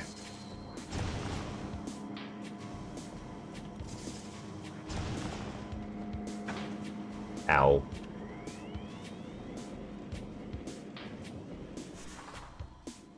What's this room? Oh, this is like the very beginning. I don't need to do that.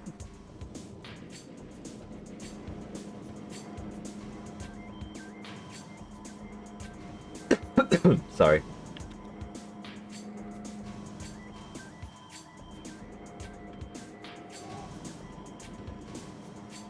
I think I'm making pretty dang good progress on this.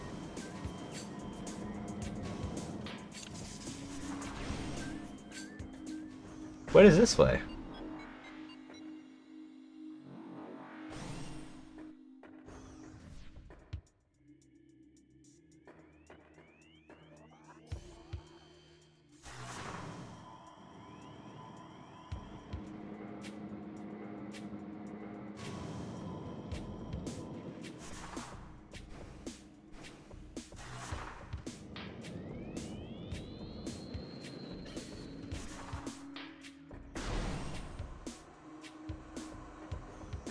This will upgrade.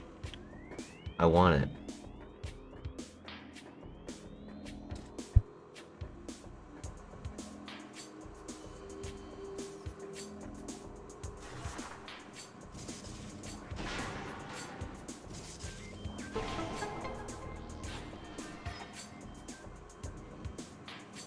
Going.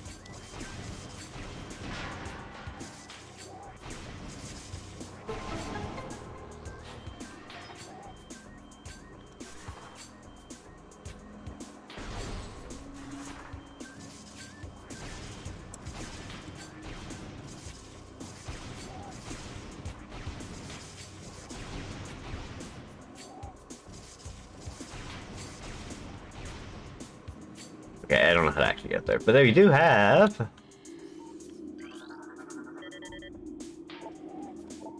Our sanctuary grows by the day. We chose to know much of technology, but we have chosen to leave it behind on this journey. Our home here on Talon 4 will be a place of simplicity. Structures hewn from the stone, bridges woven with branches, hallways caressed by pure waters. We build around the ancient and noble trees, drawing from their strength and giving them our own in return. All that is wild will flow around us here. Our race will be just one more group of creatures in the knit of nature. It is our hope that such a state will bring with its great wisdom, a greater understanding of the nature of the universe. Once our city here is complete, we will peer inward and discover the truth. Okay. Okay, I don't remember. I think I need something else to get this. We'll just keep going. We'll just explore a little bit more.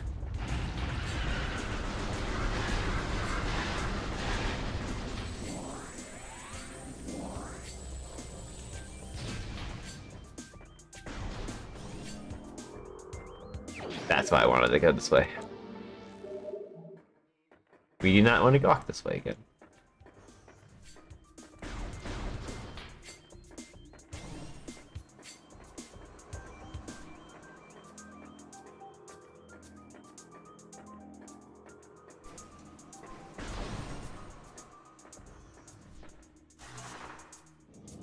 In we go.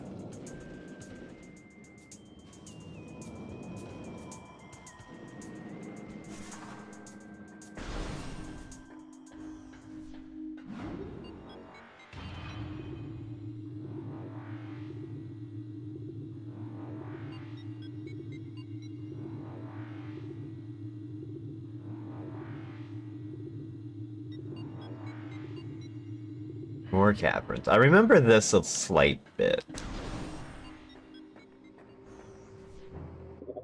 Right, do I have my...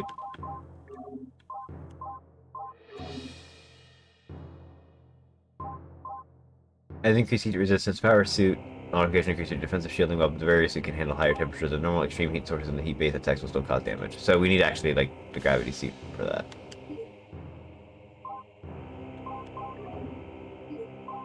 I can't. Can I not turn it off? I guess not.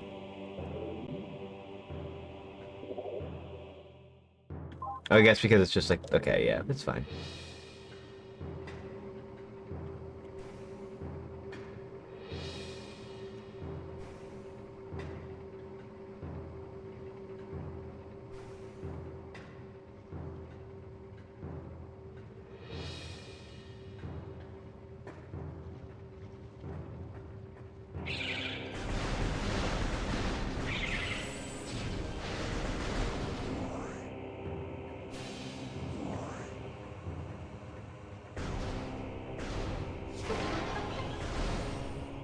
Save room. Don't mind if I do.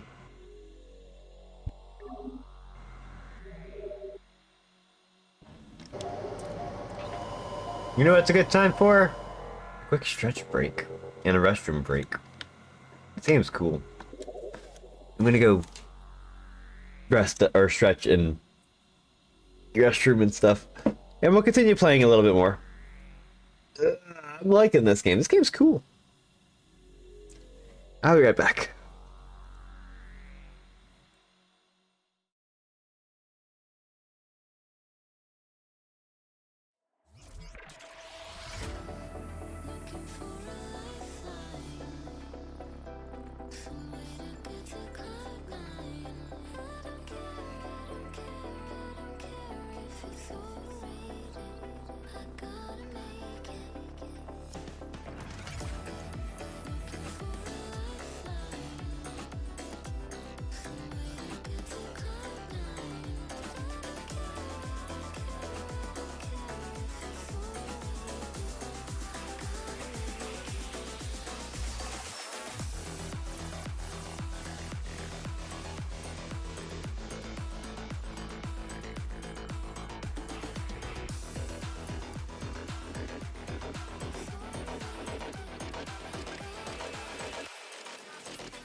also got myself some gummy bears real quick. Sustenance. You know, I figured out what I wanted to do for Hello, what are you? Risby. Subvolcanic carrion feeder. Carapace can be breached by missiles. Spirit stands up to everything but concussive blasts. His intelligence is limited to instinctive scavenging patterns. Dang. I think I figured out what I want to do on, Saturday, by the way.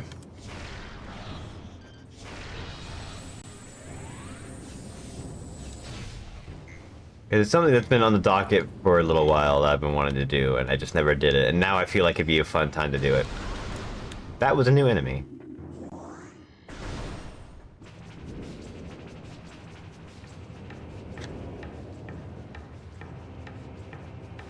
Okay, I vaguely remember this song.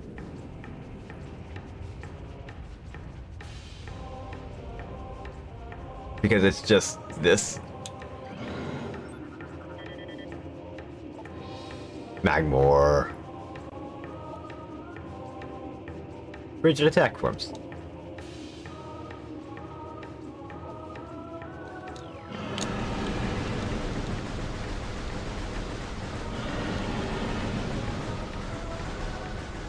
Yeah, that's probably the main reason why I remember it. After, like, once I heard it here, I'm like, ah, that's just Lord Norfair. Which I now know.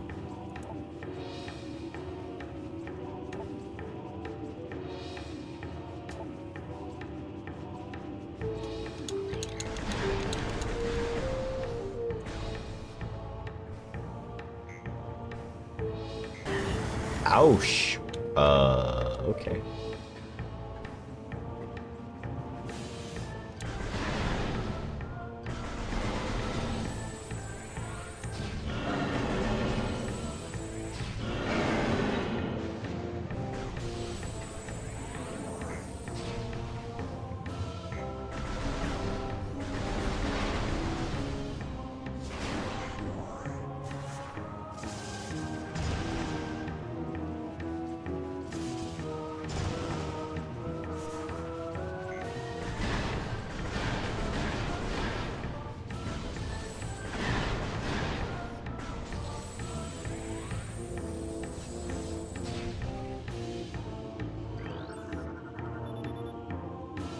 Oh, grapple beam.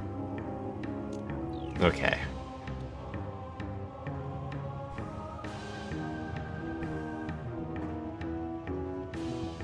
That totally makes sense.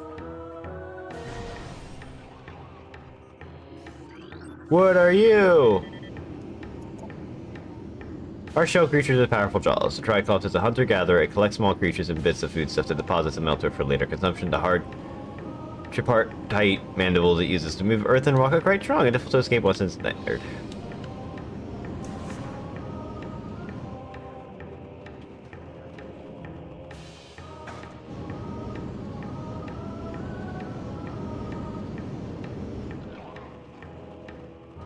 Let's see.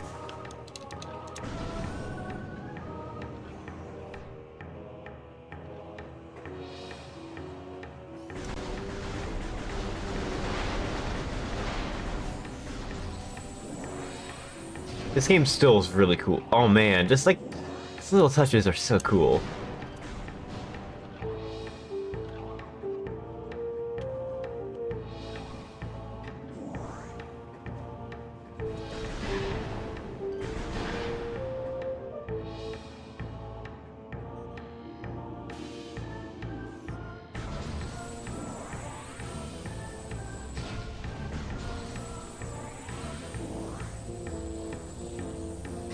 Oh shit, oh shit, oh fuck, oh god, I didn't mean to walk off. But I don't think it matters too much here.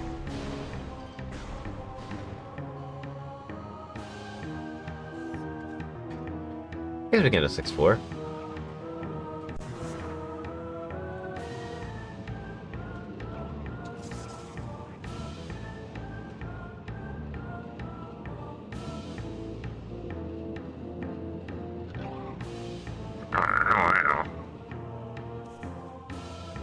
Okay, I guess we are supposed to go this way. I don't see any entrance down there.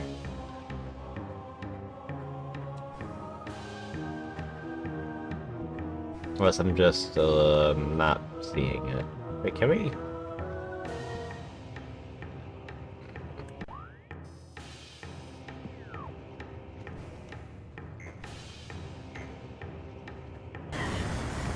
I'm gonna have to jump. Doesn't work.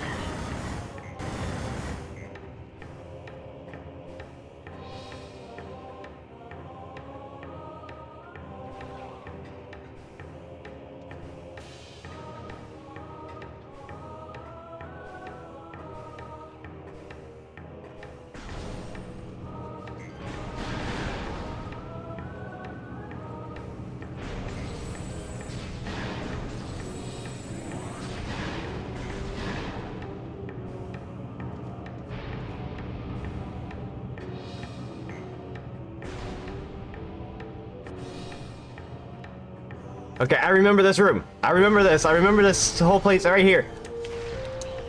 Like, I remember this structure.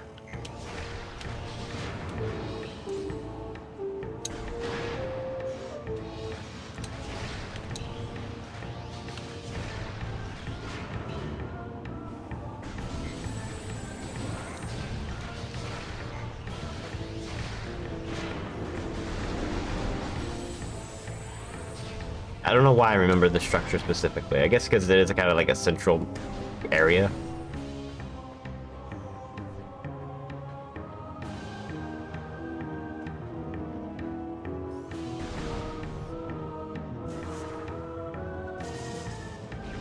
It's almost like we can use a super bomb here. Or a power bomb. Who can say?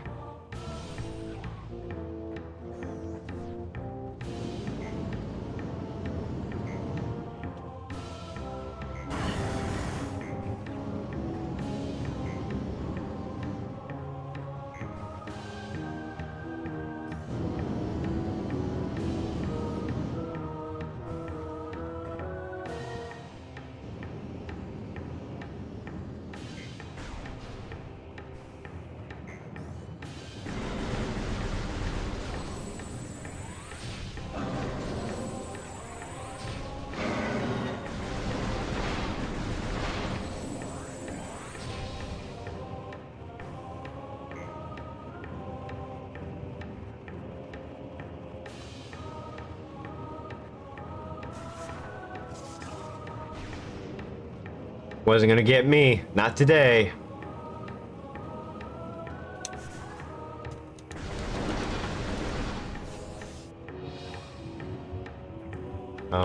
This is not where we came.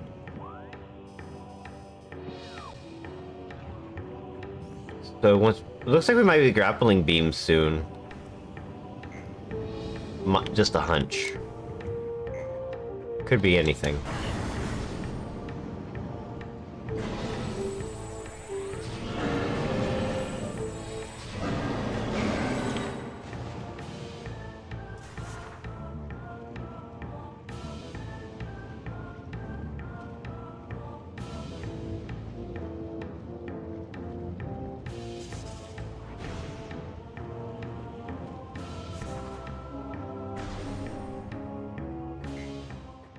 Or not.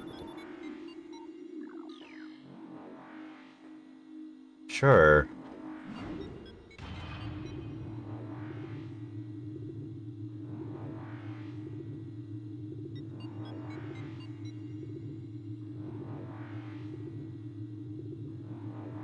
Hello. You want to know what else is Prime? If you have Amazon Prime, you have a Twitch Prime sub. I'm sorry. I just felt like I had to. You know how it is.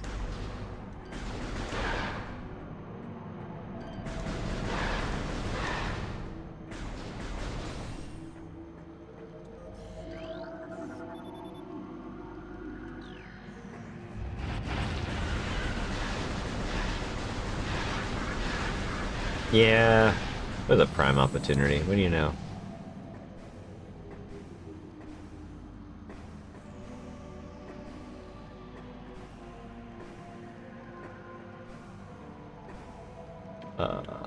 Where am I? I guess this is like an entryway, alternative entry here, because we've been here before.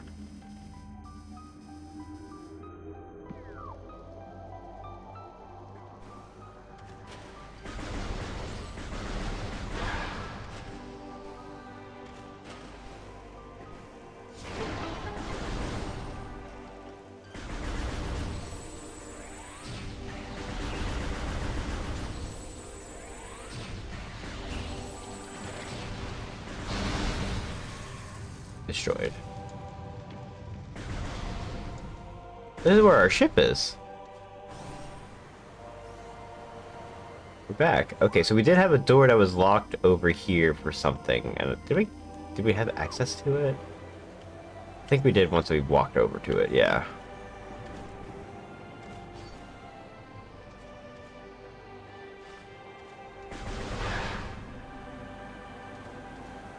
Not this one.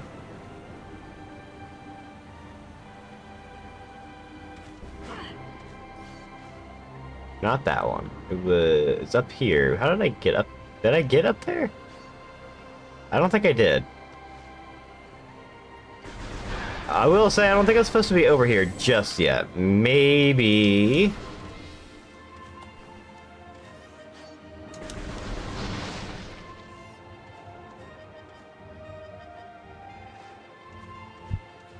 Maybe we go this way. We go back.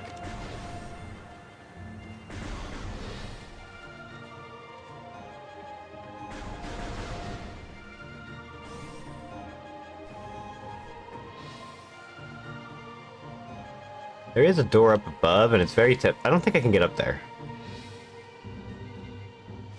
Yeah, it doesn't look like I can get up there just yet. I might need like a high jump or something along those lines, so we're just gonna fall down.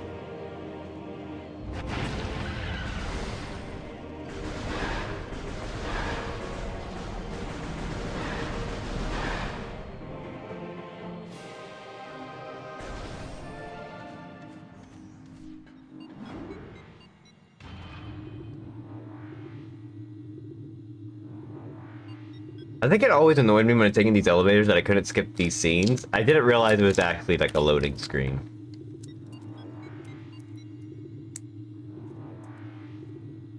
Which makes sense.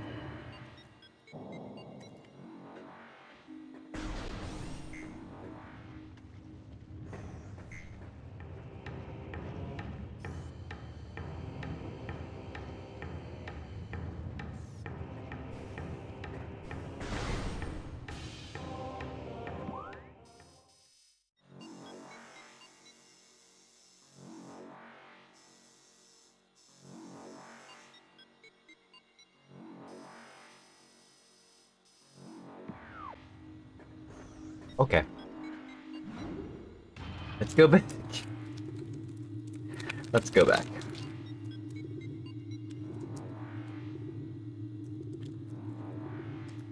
Just really haven't had my gummy bears in like a while. I've had them, I just really haven't had like eaten them for a bit. Like 2 weeks.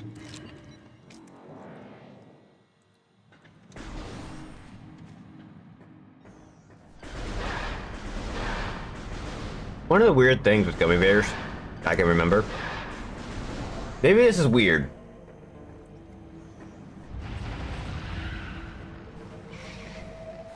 When I was younger and we used to eat at like Golden Corral regularly,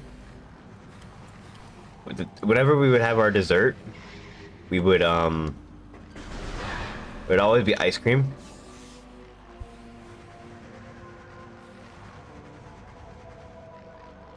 And they'd allow you to put like toppings on it or whatever, and like one of the toppings was like gummy bears, so I would have like a chocolate ice cream and just put the gummy bears straight in the chocolate ice cream, and that'd be my topping.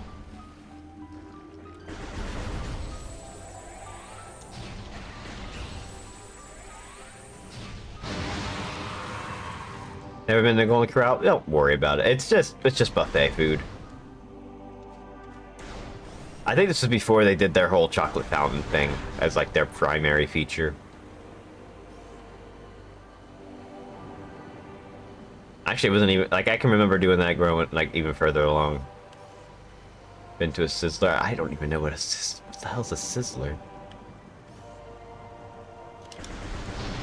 I'm picky when it comes to food, so like a buffet place, it's like, oh yeah, that's where you get a lot of food, and it ends up like, oops. I love how gummy bears get when an ice cream. Oh hell yeah! It's not Golden Corral's not great, unfortunately. It is definitely chain restaurant.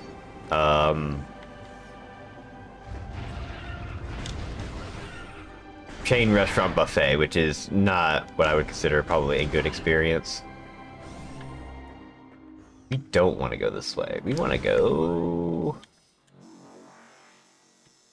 There's one place there. I haven't seen that. I don't know where I missed that. That's our ship, which probably has more access now. The west thing? That makes sense. You're not missing much when it comes to Golden Corral. But, But buffets were just like the simple answers for like, you know, when we were, you know, when I was living with my family, it was like, okay, what do you guys want for dinner? And we all had like no idea. It'd be like, let's just do that. You can just have whatever you want. So you'd have like the most mediocre rice, not even like, it's actually bad rice, because like it was just white rice or whatever. But maybe occasionally get several ice cream places at your own pick your topping, gummy bears and gummy worms for choices. Yeah, I mean, yeah, it's cool. Sometimes you want is lower quality food. Yeah, it was not worth the price unless you ate a lot. But it's fine. I just think I think the one where I went to was just like catered to a lot of older people. But it was definitely one of those places where like, you know, I know for a fact my mom probably thinks was a fine place then. But looking back at it, I'm like, no, I actually didn't like a lot. There's a lot of food I never ate there. Oh, hang on.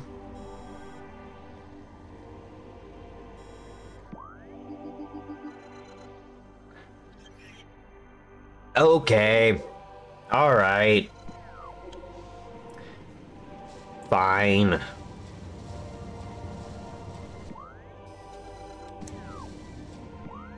Pressing the wrong buttons. Hash browns and eggs. I've never been to a Waffle House, actually.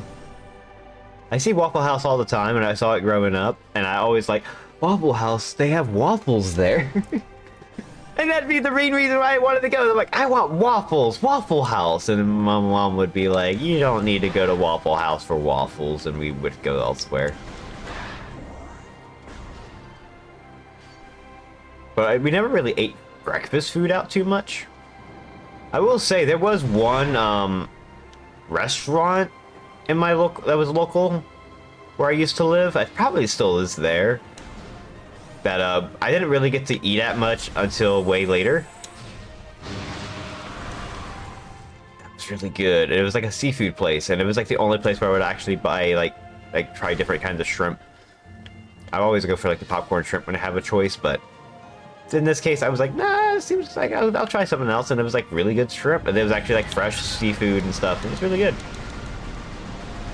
I haven't really found something similar to that where I am right now.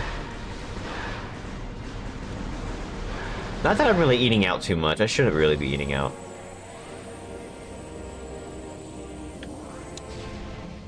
Food has gotten wildly expensive. Fast food especially has gotten wildly expensive.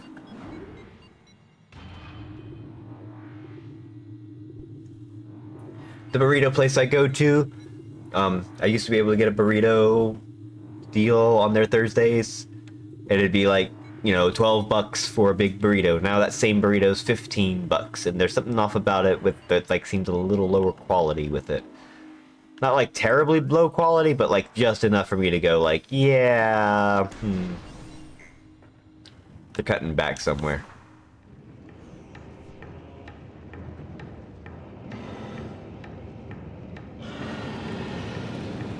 Which is a shame. But I don't do like I don't do fast food too much.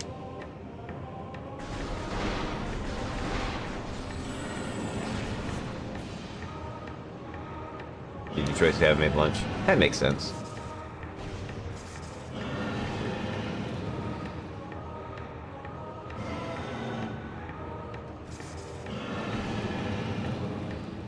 Yeah, when the fast food is like, you're spending quite a bit of money. I'm like, I could just spend like an extra like, you know, $3 and get an actual fancy good meal.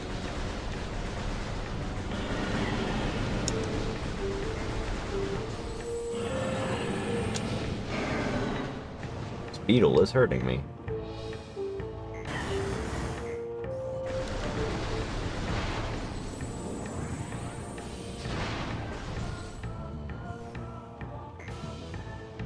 Like, even then, when I think about it, like, fast food places, I would eat fast food at Wendy's. I would get, like, their chicken sandwich.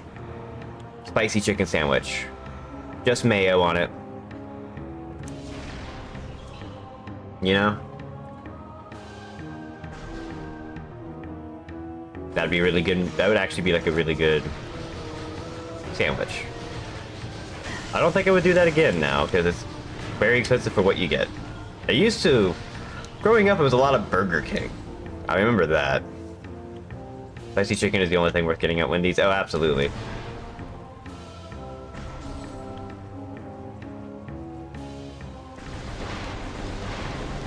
Their burgers are kind of bad. I could look at their burgers. I'm like, they're not appetizing at all. They're freaking every other menu item. I'm like, I'm not interested in it. Burger King was a place that we would regularly eat at because there were just plenty of places, and my mom hated McDonald's. My meal of choice, which was regional, apparently, like depending on where you were at, which location. Double barbecue bacon cheeseburger. Or triple barbecue bacon. Could be a big burger. Oh, oh, oh, oh, oh, oh, oh, no. Let me out. Ugh. The Costco running didn't get frozen patties out about it, but failed. Go patty and throw it in the bread. Costco, I think. So Costco is weird. I can't pause. I'm sorry. Why do I not? Oh, it's there. Okay. Costco has or used to, when they had ground beef. This was before 2020. Used to have ground beef, and it would already be arranged in patties. And I thought that was the coolest thing in the world, that I could just, you know, buy the ground beef already in like patty form, and that'd be my portions for whatever I wanted, because that'd be individual, and I just, you know, I could just say, okay, I just cooked this on the pan, and there's my beef. After once the pandemic happened, they stopped doing that. So now you just have like this whole bunch of ground beef that you have to portion yourself, and I'm like, I'm bad at portioning. You still have that? Oh, mine changed that. Where am I going? I need to go up more. Or I passed it, one or the other.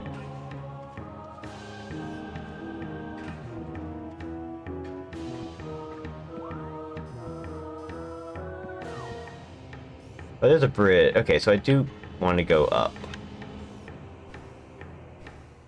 Yeah, they got rid of it on mine, and I'm upset because that's where I would actually just get ground beef, and I wouldn't even like make like a meal out of it. I'd mostly just be like, oh, I'm just gonna go ahead and cook some ground beef in a pan, sauce it up, yum.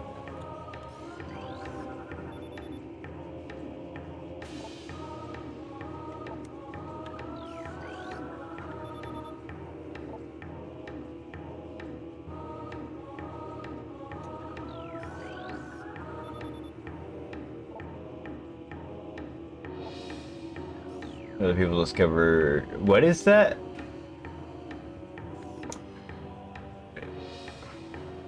I'm not actually... I don't know what that actually is. What you just said.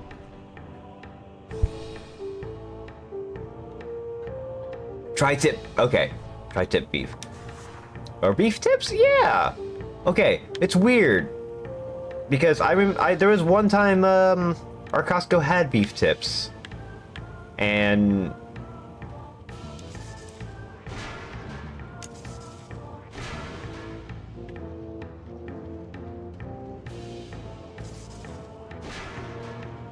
They stopped. They just never had it again.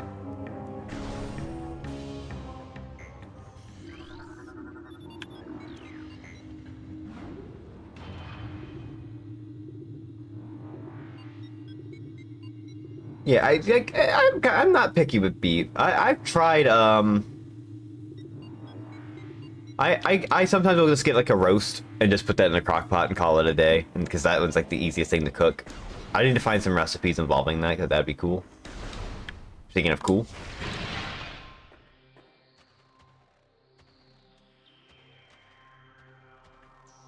You have to know it's two muscles to be roasted whole, so the fiber to go perpendicular to each other. I think once I move, I'm gonna start doing more cooking. I meant to do more cooking more recently, and I just never got around to it because I've been kind of being cheap. Other people have learned how to cook it, and it's gone from being 30% cheaper to other cuts being slightly cheaper. I mean, isn't that what happened to like a lot of weird things? Like, brisket used to be like this thing that was like super cheap and easy to make, and then all of a sudden, like, rich people were like, oh, by the way, here's how we can make it extravagant, and now brisket's like considered like a top tier item or something like that. Like, it's supposed to be easy to make. I would love to make my own brisket. Blank steak, skirt skate, all jumped up way in cost too. Yeah. Fucking hate capitalism.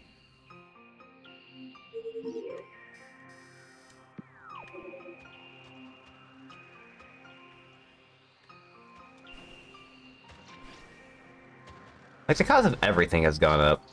Chicken nuggets I used to buy, like, I think that went up in price. The noodles that I buy for, oh, look at these little guys.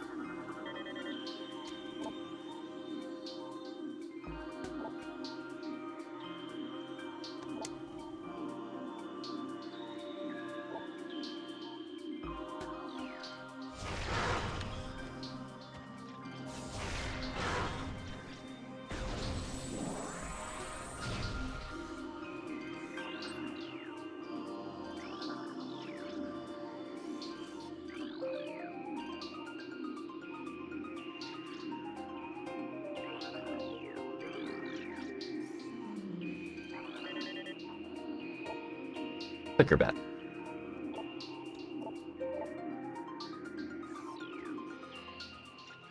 The only things with soy is the junk replacement has also gone up. Yeah, there's like a lot of stuff that contributes to all these factors, which includes things like, you know, people doing things for the TikTok and crap. It's fine. Talking about food and how like it's gotten expensive for like no fucking reason sometimes. It's just,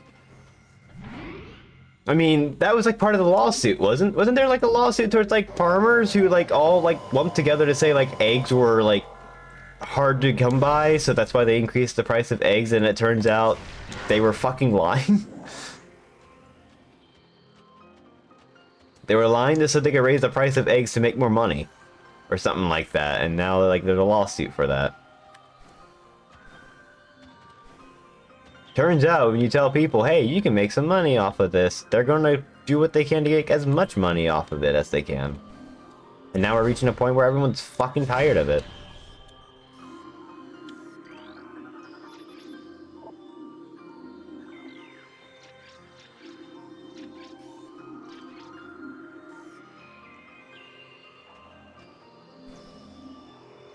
There was a big poultry cull, but it didn't actually affect price to produce anything because it's all subsidized in the US anyway. Yeah, I think that's what it was.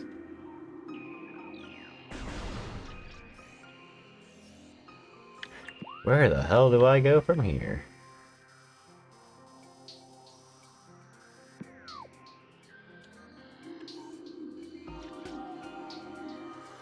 Hang on.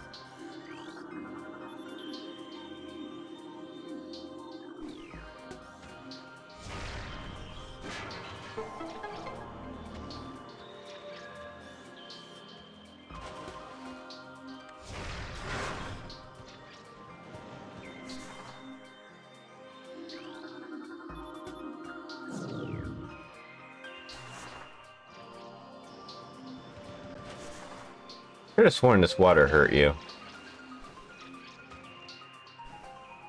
I guess I was wrong. I guess I was used to, like, Ape Escape 3 has ice level and the water hurts you.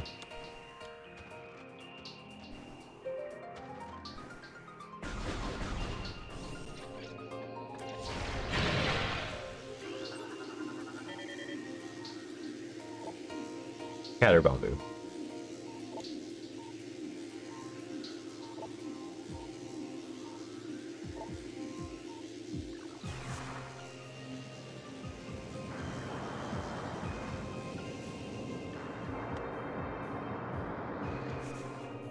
Yeah, it's been fun. Whoa! Okay, I'm trying to like look at it. That looks sick. It looks sick as hell.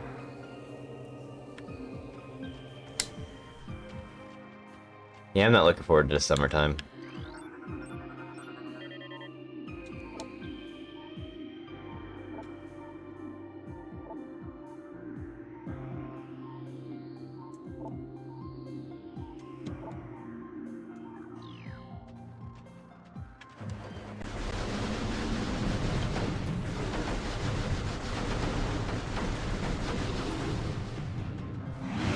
Oh, shit.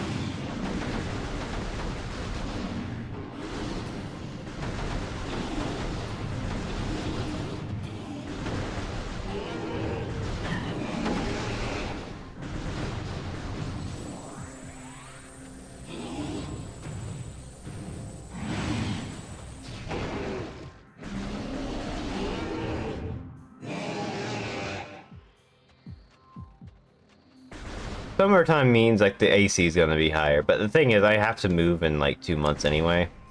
So that won't be too much of a problem. Hopefully, I'm going to be doing like a weird... I have to do a lot of work starting tomorrow for sure and hope that I get a place. A specific place I want tomorrow. If I get it, then I'm secured and I'll be happy. Thank you for the raid. Appreciate it. 1 second.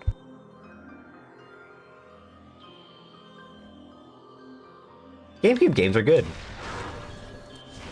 I've been enjoying them in the PS2.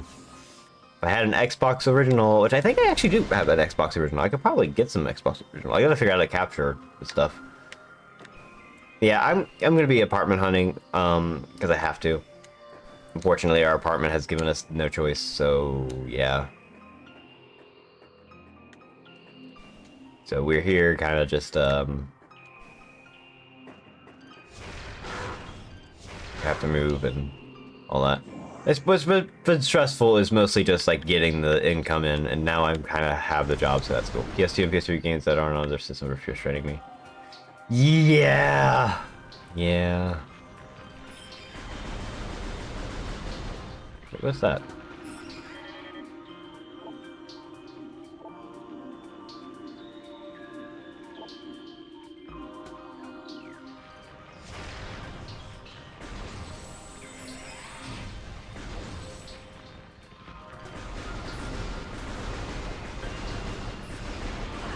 Ow, ow, ow, ow, ow, ow, ow. I'll just ignore them. Okay, you can just keep hitting me, that's fine. Did I walk? Okay, I did need to go this way.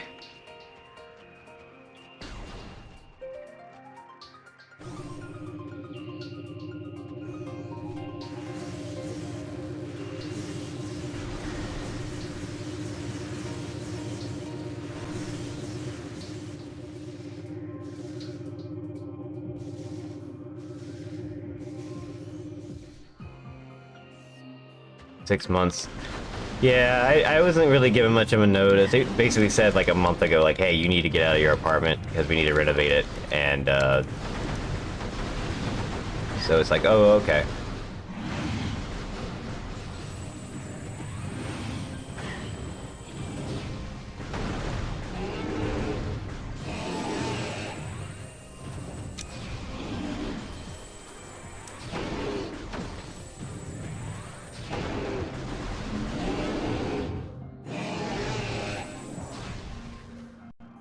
Ah. But yeah, like I would love to have like planned in advance more for moving. But unfortunately, you know, some life happens and you kind of just have to deal with the hand you're given. you know? And that's kind of what I'm doing. I think I'll be fine. And I even had I brought it up to my bosses though, because the one thing that my apartment complex, as much as I love it, it wants the high demand. Even though they know my record and everything about being here and all that, they want me to make 3 times the amount of rent to qualify for a place, and I'm like, oh. Luckily, if they go based off of gross income, I think I'll be fine.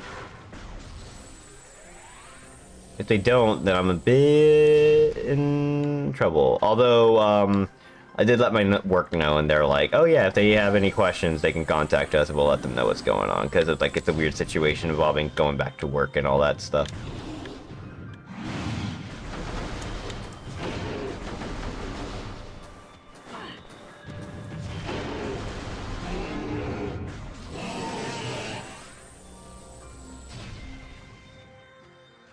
But I should be fine. I'm hoping. If not, I can find some other place, I'm sure. I'm just really nervous about, like, moving at all. Because looking at, like, you know, apartments all over is a bit stressful, if you didn't know. I'm, like, reading reviews and everything, and, like, a lot of places near me are, like... The reviews say that's like, oh, it has like a score of like 4.0, but then you look at the reviews and by time, all the newest reviews are really bad, and it's always like within the recent stuff.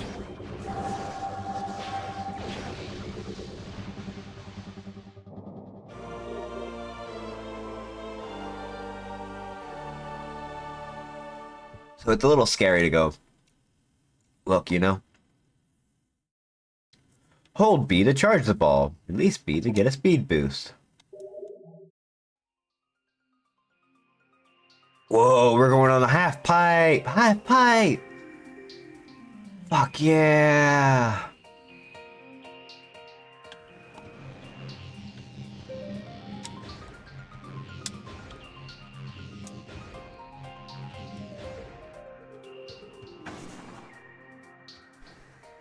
Sick. Gotta get the SKATE letters.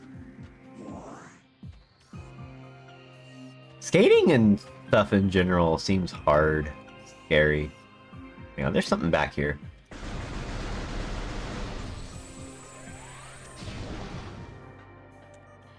Chozo lore. Oh shit. Many Chozo have gone beyond now. This is a mercy. Those of us who remain suffer in dimensional flux, drifting helplessly across time and space, guided by unseen and inexorable currents. Chozo who cling to sanity fight the tide, but our minds are weakening. Soon we will all be like the Turned.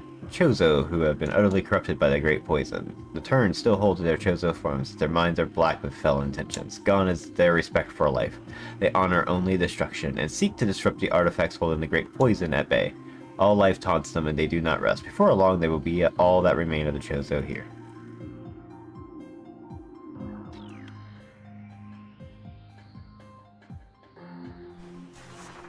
I think the only there's 2 Tony Hawk games I remember playing a ton of. I think I remember a little bit of like Tony Hawk 1 and 2, but not enough to where people like or talk about the music and stuff. The only thing musically that I remember the most is just when Worlds Collide, just because of freaking classics of game. But my games that I played of Tony Hawk was 1 second.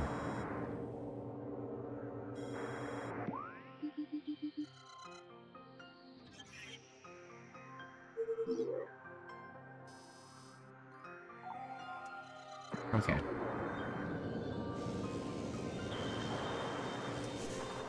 I played Tony Hawk's Underground 2 on the GameCube. I hear that one's not good. I honestly could not have told you the difference if I... You know... when I was that age. Which was middle school? High school. That's the one that was with like Bam. I think the first one had Bam as well, but like the second one went like double down on like all the nonsense shit with like Jackass.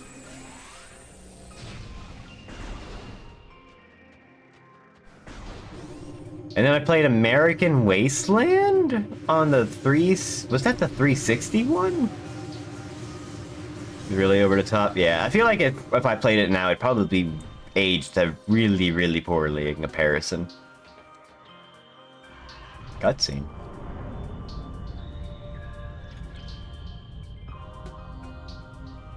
Look at this Ridley JPEG go across the screen. Oh no, it was actually the model going across the screen. Wow. I thought that was like a JPEG that they just put there. That would have actually been really clever, but no, that was actually just the model not moving. How do I get back there? No, it animated later. Plus, Underground introduced a bunch of weird driving missions. Oh yeah, that was the one that was also like, again, they incorporated a bunch of Jackass stuff because Bam was in it.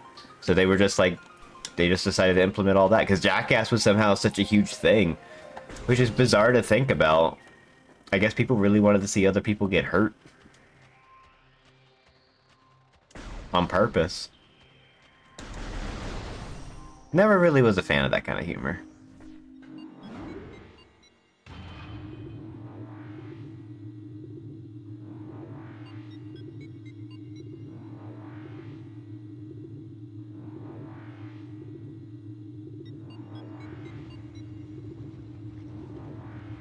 But I couldn't tell you anything about that game anymore. Like, if you try to tell me that.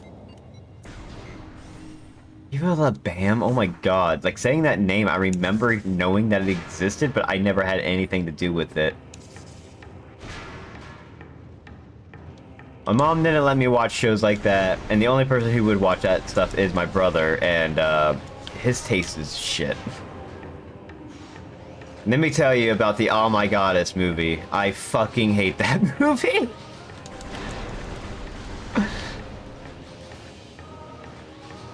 That's an anime movie, and let me tell you, it's garbage and uninteresting. But he would turn that movie on all the time. He was older than me, and he just would have that movie on at like late night or whatever, and not even watch it. He would just fall asleep like 5 minutes in, and then be asleep throughout the whole movie, and wake up after it's over. So he'd have like I'd be like, "Do you know what the movie's about?" He's like, "It's about this," and I'm like, "No, it's not."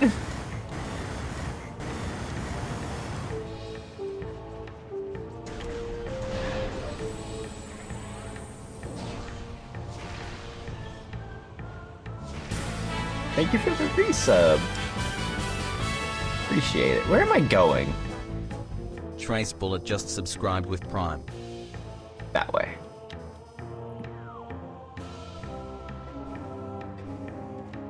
Thank you. I appreciate it. 10 months. Speaking of Prime.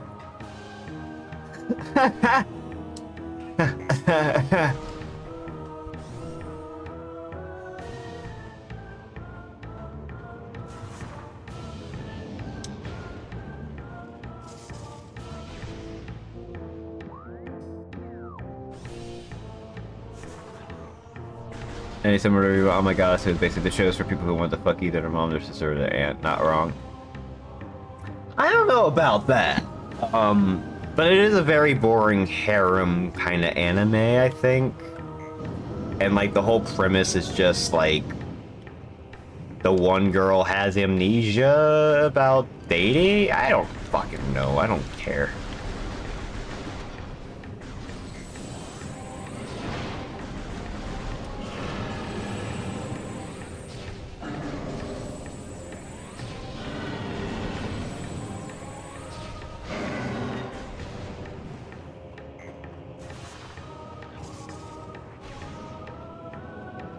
Was that the one that got the harem going? I thought that was Love Hina, but it could have been the one the Oh My Goddess could have been.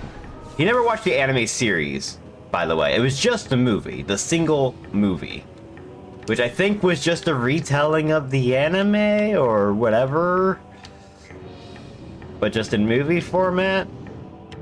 So like, whatever. And he was watching that movie in like the late 2000s, by the way. Is that movie live action? No.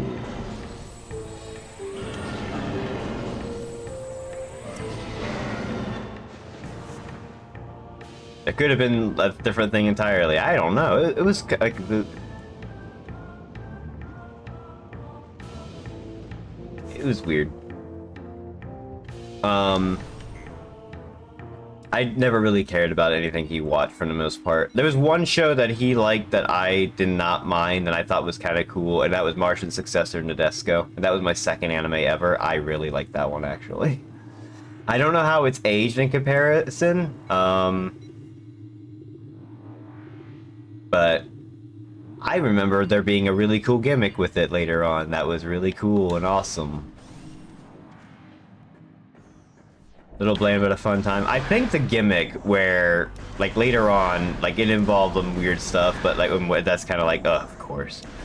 But I think the fun gimmick was when the reveal of the villains or like what the villain people were, and I think that reveal was kind of like, oh, really fun. If I'm remembering it right, I believe it was basically. Is this a Deska spoilers? Do I need to spoil this? I feel like I don't need to spoil this because this anime is old as fuck. It's just a mech anime from that time. It was 30 years old. Jeez, don't remind me. Is it 30 years? Wait, hold on. Is it 30 fucking years old? Are you kidding me? Was I 5 when that show was like a thing? And I wouldn't have known it because I didn't know what anime was? Maybe 25? It was early 2000s, I remember. Because that was when anime started really kicking off for me toward middle school. My brother made me watch Evangelion, and I didn't like it. Because the reasons he liked it was completely different from the reasons why anyone else would have liked it. Because you're trying to make it Tokyo, jeez. It's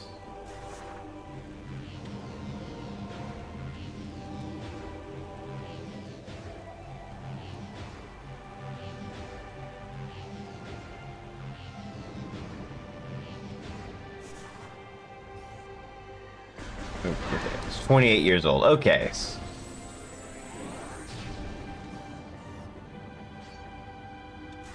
Still. Jeez.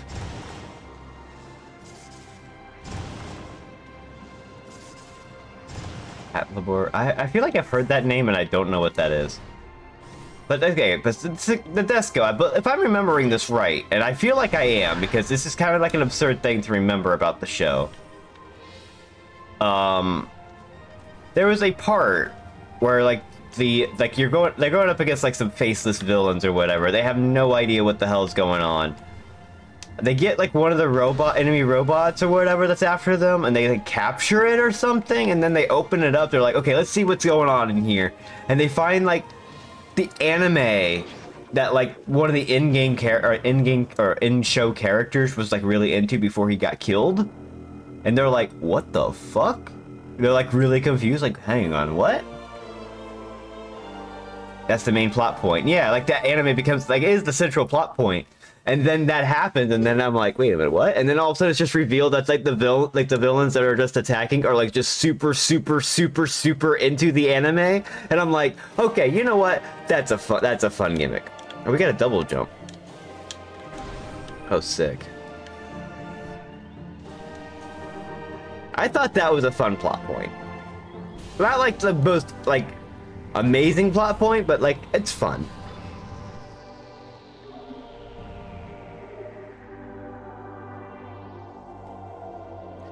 Yeah, I think the funny part about that show too is that the recap episode was done with the in anime talking about the anime that anime is in. Which is really funny. I remember that. Like, that one was kind of like, oh, that's really kind of a cool gimmick. There's something over here that I didn't check. What do I need in here? Nothing.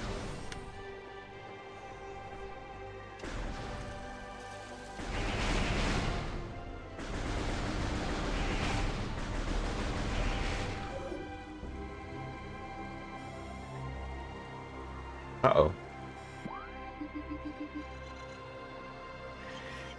Oh, you want me to go back over here, huh? Okay. Coquette Dragoon. What the... I feel like I've heard that name before.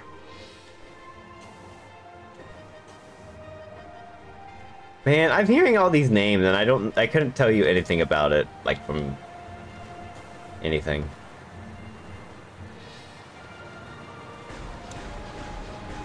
Again, I don't watch too much anime, believe it or not. I want to watch Bocchi the Rock, for example, but I just never got around to it.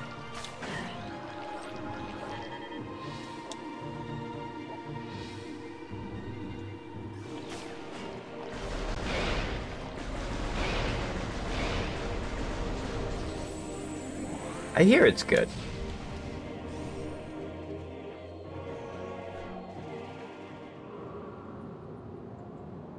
Impact Crater.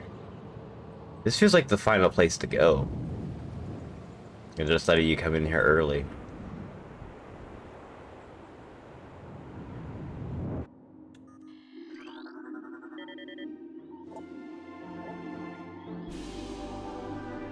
Field team reports are in on an age structure of alien design built on the surface of Talon 4. A study shows the structure projects a containment field. This field bars access to a prime source of energy within a deep crater. Science team believes the field is powered by a number of strange Shozo artifacts. We have found some of these relics and studies on them have begun.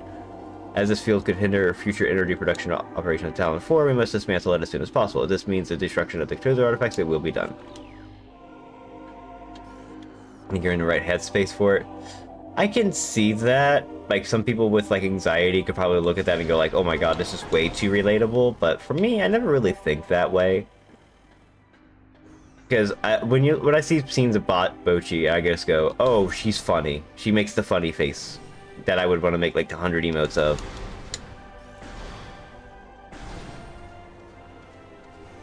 And it's true. It makes the funny face. And the blood-curdling scream. Can I just go back this way?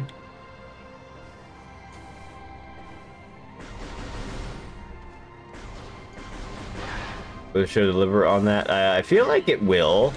But I think from what I hear, like, the show is actually genuinely, like, good in what it does.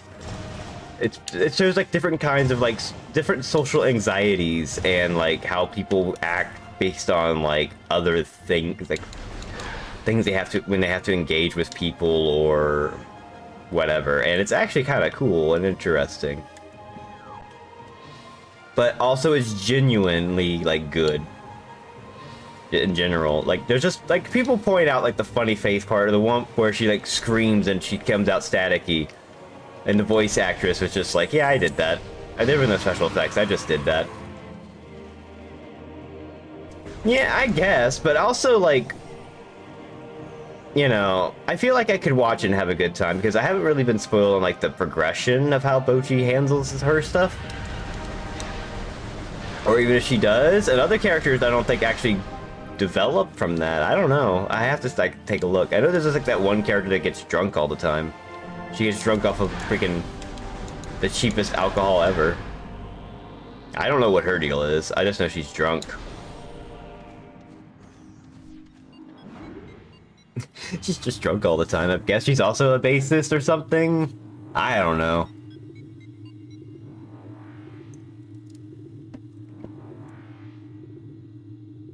Yes, this is GameCube.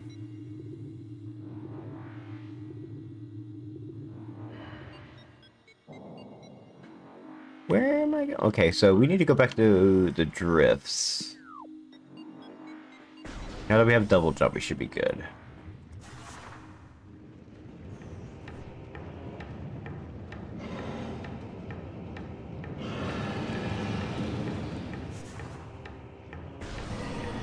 GameCube is considered retro now? I would say it's retro. It's freaking 20 years old. I had a GameCube in middle school. The shaking just happened. I would not consider PS4 and PS4 games retro, unfortunately. I think once you get like the PS3 360s where things start running a little weird because like a lot of these games.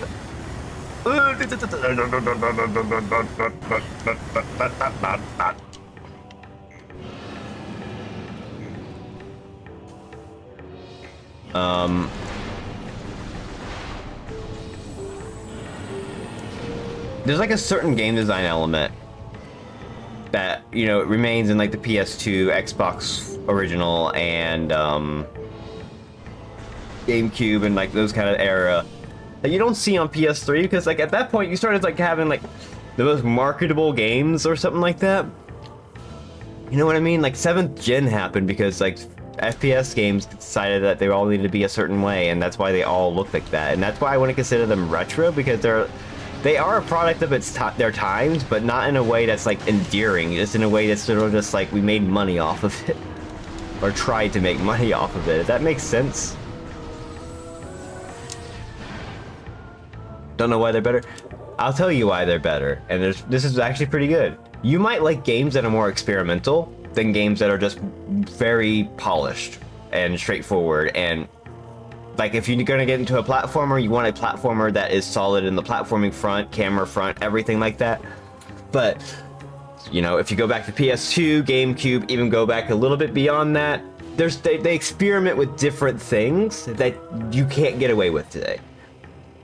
Does that make sense? That probably might be why. Because when you think about PS2 games, there's a lot of games that try something that you would not see today anymore because it doesn't work, or like it was a little shaky then and no one bothered to like brush up on it. And then we ended up with 7th gen with like the PS3, 360, stuff like that. I'm ignoring the Wii because the Wii is its own thing, but like on the 360 and the PS3 is when you had like 7th gen games where they just had that. They tried to basically be FMV games without the FMV, and there'd be cutscenes, and there'd be like make sure the gameplay was polished for a straight line and all that stuff. Yeah, there were mechanics that are expected. Yeah, like that kind of stuff. So like if something's not playing exactly as it is, and there's a way for it, there's a reason why that's bad. Another thing to also note with that. Back then when you bought a game, you were kind of stuck with it, right? You bought it, it was physical, you had it, that's the game you had. That was it. Games, like right now, especially now in the age of digital, when there's a big sale going on Steam, for example, you're not thinking about just buying games that came out this year. You're thinking of buying games that came out 10 years ago. 15 years ago. You may go back and go like, I never picked up this game from 15 years ago. I am picking it up this sale. These games, well, I could say like Super Meat Boy, you know, I don't think that's a bad game, but like that's a good example. Let's say you never played Super Meat Boy. You can buy it still. You can just go and buy it. And it's solid, it's good. But you can buy that over buying something that literally just came out last month.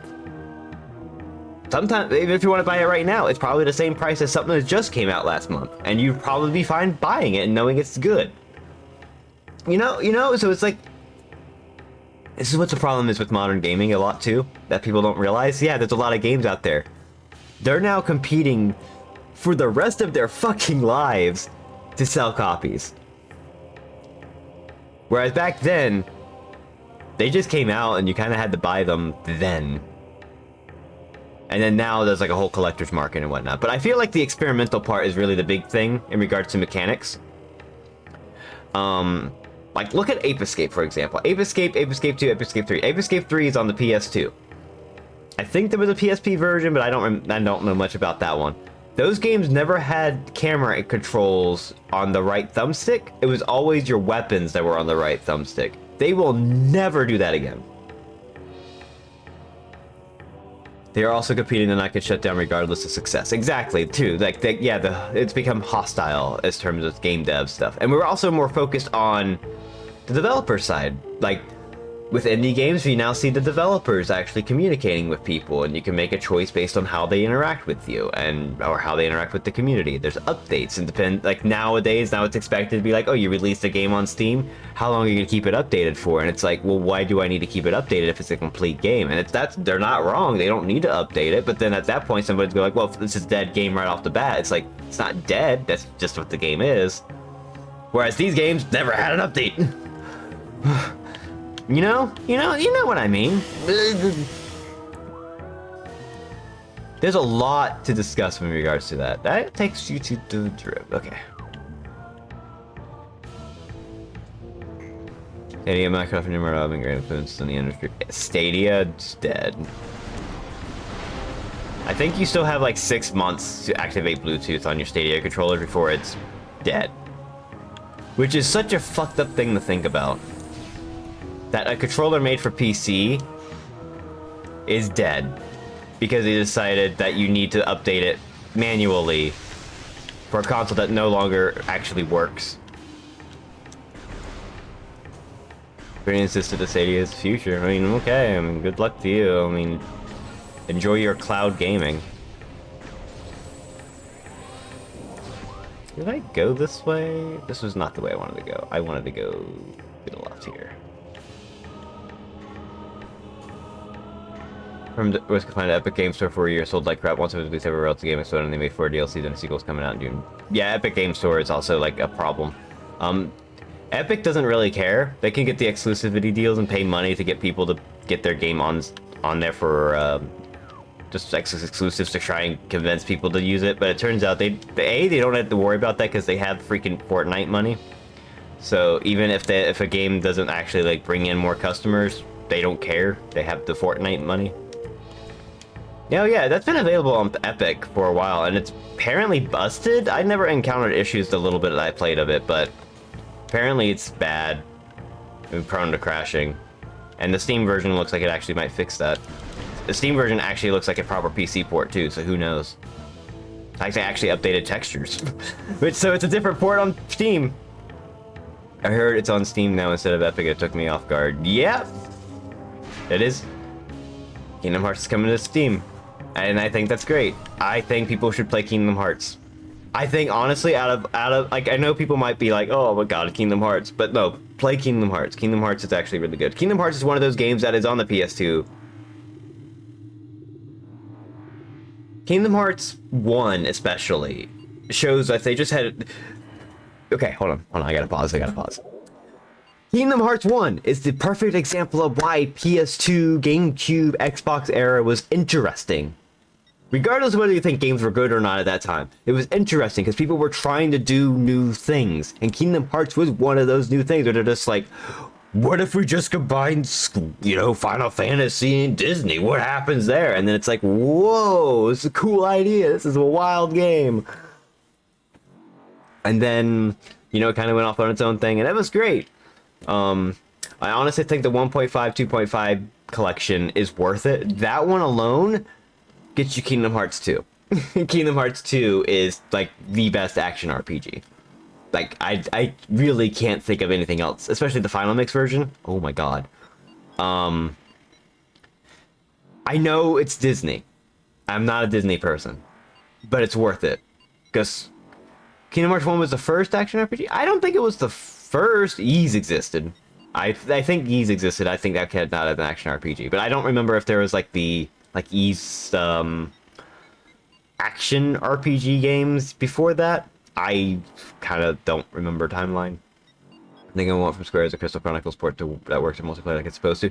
Oh yeah, you mean not like the port right now where it's just like, oh, you play it on, and the post is the only one that saves data. What were they thinking with that one? That one's dumb. That one's bad. And you can't do like certain things in it. Ugh. Dragon Slayer and Hydralight. I can see that. There's different kinds of genres and stuff like that. So like I honestly am one of those people that say I don't really give a shit about genres. Because at this point we're at a point where right now, you can make a genre of like 3 different things that it'd work.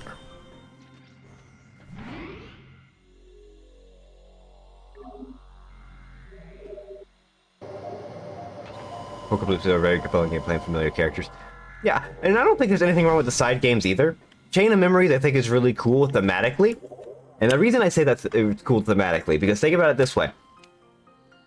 You play Kingdom Hearts 1, right? Let's say you never had a GBA, because at that point you were really big on just Sony, right? So you're like, oh, GBA, I don't need that. So you skip playing Chain of Memories. You go into Kingdom Hearts 2, you're like, what the hell is going on here? I don't know what's going on. Thematically, that's right. Thematically, that's right. Chain of Memories you're not supposed to remember. So it's so cool that you can just skip a game and it's like thematically fine. And it's cool and interesting. It changes the entire scope of like what you're doing in Kingdom Hearts 2 a little bit. Because then when you get to control of Sora, it's all of a sudden like they're all like, let's go, well, where are we? What the hell's going on here? And it's like, that's cool. That's cool. That's amazing. And if you played Chain of Memories, you just get the extra benefit of knowing who the hell the organization is. If you play through Kingdom Hearts 2 without ever playing Chain of Memories, you're like, who the hell are all these people? Why is it called Organization 13, but there's like 7 of them? It's like that kind of stuff. I think that's so cool. I think that's so cool. Kingdom Hearts is cringe, the story makes no sense, so I shouldn't play it. The one thing I will say about the story, and this is something that I think is no longer relevant. Back then, every new game that came out was on like a different console. So you had to have Kingdom Hearts 1 on PS2. Then you had to have a GBA for Kingdom Hearts Chain of Memories. Then you needed a PS2 for Kingdom Hearts 2. You needed a DS for 365 or 358 over 2 days. You needed a PSP for Birth by Sleep. You needed a mobile phone for Recoded, and then later on a DS for Recoded. And then you needed a 3DS for Dream Drop Distance. You needed a mobile game, or you needed a mobile phone that could play mobile games to play, whatever that one that's on the HD collection 2.8, the AFMV stuff. The story is not confusing. I will say the story is not that confusing. It really is not that confusing. The one thing you need to go in for the story for Kingdom Hearts, and this is something that I feel like people are like completely forgetting about in the first place. Sora is a lovable goofball. Sora is the most lovable goofball ever. You just want to see him fight for his friends, and he's just having a good time, and he's so great as a character, and everyone bounces off of him so well. Like, in Kingdom Hearts 1, it's kind of like, you know, it has a different tone than 2, but when you get to 2, and Sora's just this lovable goofball, and he's just, like, saying these things, he's just having a good time going through all these worlds. He's serious about, like, saving stuff, of course, but, like, also, he's such a joy. He is a joy. He's just a fun character.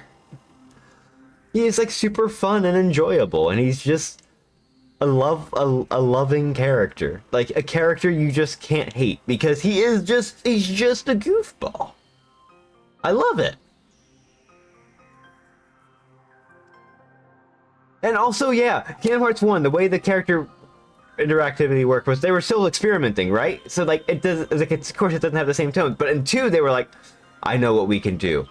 Sora and Donald have some kind of like rivalry going on where they're just constantly going at each other's throats. Goofy's the straight man of the group. Somebody had to sit there and go, okay, Goofy is the straight man of this trio. Goofy. Goofy. Goofy. I want that to be known. Goofy. Goofy, who is constantly depicted as being,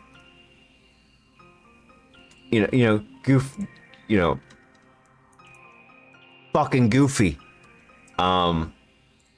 And he's the straight man of the group. They made him the straight man of the group, and I think that's the coolest thing you could have done because he still is goofy, but he's less like, he's constantly like trying to get the people back on track and just like constantly like, you know, hinting at things that should be happening, and sometimes it just comes off as like him being kind of a dumbass, kind of like, oh well, you know, obviously the characters would know to do this, but maybe he's actually like, you know, hinting, hey, maybe do this. And I think that's a cool dynamic that they did that. And I think that also makes, I think Kingdom Hearts is also one of those series that I actually really liked for exploring, taking established characters and putting them in different settings. And that's where multiverse stuff happens, and now it's kind of like it's a common thing, and it's like, ugh. Oh yeah, the final mix of Kingdom Hearts 2. Again, it comes down to, back then, it used to be really bad when it came to playing Kingdom Hearts, because you wanted to play Kingdom Hearts 2. Well, if you played Kingdom Hearts 2, the original, sorry.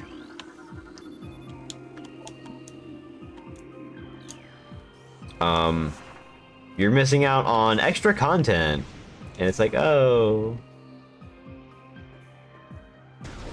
Do I need to go this way? Yes.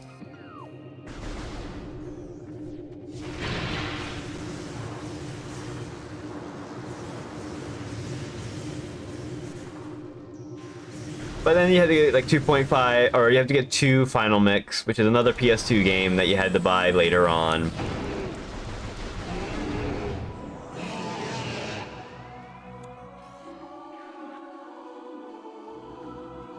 Oh yeah, it was, I guess it was Japan exclusive.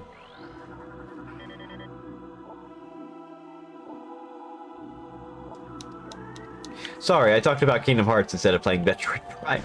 It's not that I'm not against Metroid Prime. I need to make that very well known. It's just like, again, Kingdom Hearts is one of those series that is like definitely a product of its time back in the 2000s, and I think that's kind of sick. And the reason why I think Kingdom Hearts 3 is a little lackluster is because Disney got really too involved in the game, and or involved in everything, and that kind of ruined how I felt about it. Kingdom Hearts 3 felt way too separate. If that makes sense.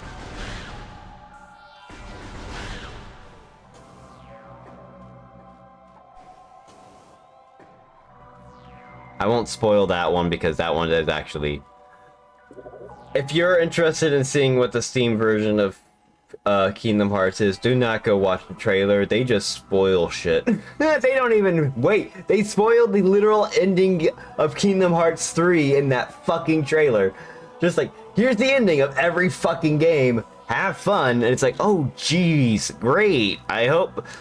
Although it does tell me one thing, they know who they're marketing to. They're marketing to people who've been waiting to play the fucking Kingdom Hearts games on PC, who've already played it before a million times over and want to just play it on PC on Steam because they want a fucking reliable platform to own it on. That's who it's catered for. It's not catered for new players.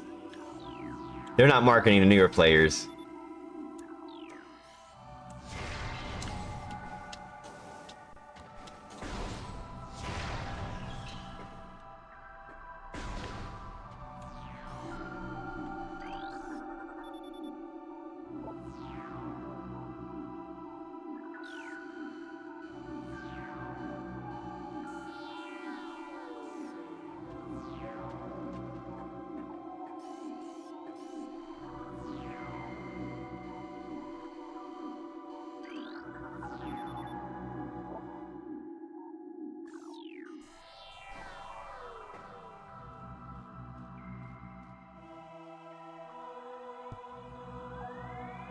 Well, the gummy missions were still made by the Einhinder team, and they have, like, I think the Einhinder, like, boss, there's like an Einhinder boss, it's like the final boss of that, which is kind of neat.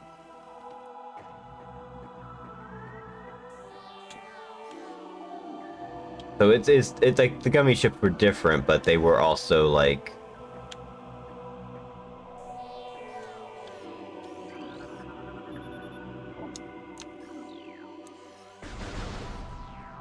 You want me to do? As my gaze seek my twin within this room. Just a Chozo, right? So am I just looking for that? Or, okay, not that.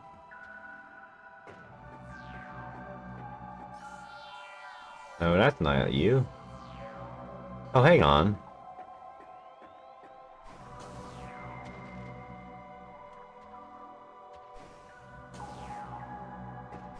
This one.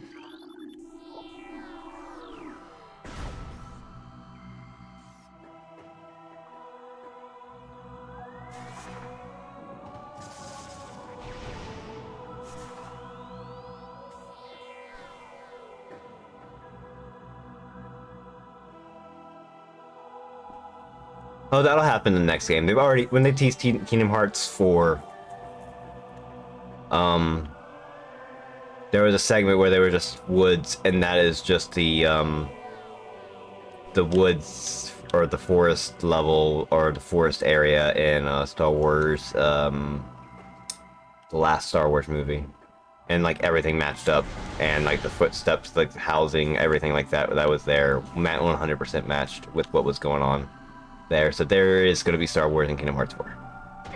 Sorry for turning people away from Kingdom Hearts, or with Kingdom Hearts, I should say. While I'm playing Metroid. I'm sure some people don't mind, but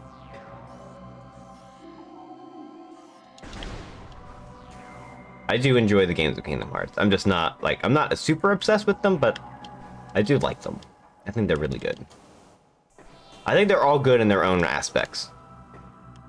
Chain of Memories, I think, was my least favorite, not necessarily because, oh my god, card game mechanics, but because of, the final mix version of that on PS2 is, a little weird.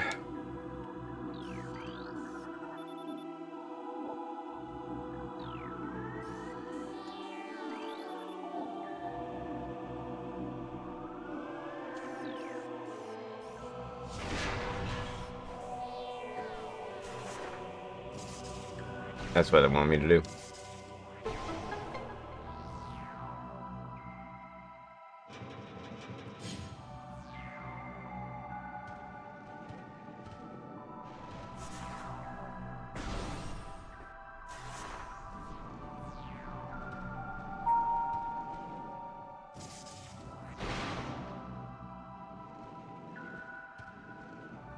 I could go for Crab.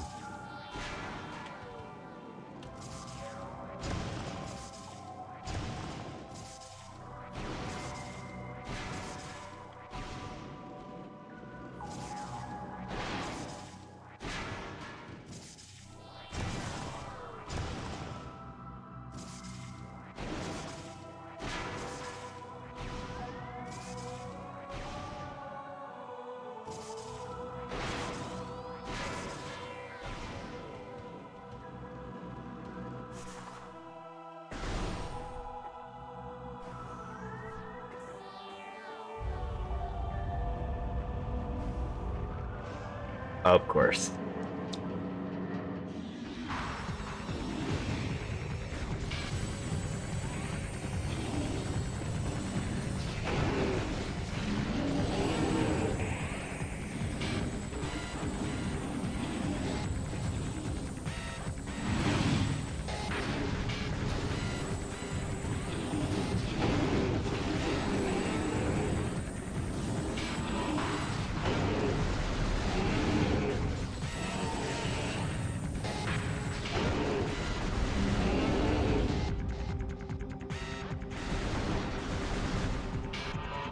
Meanwhile, hello.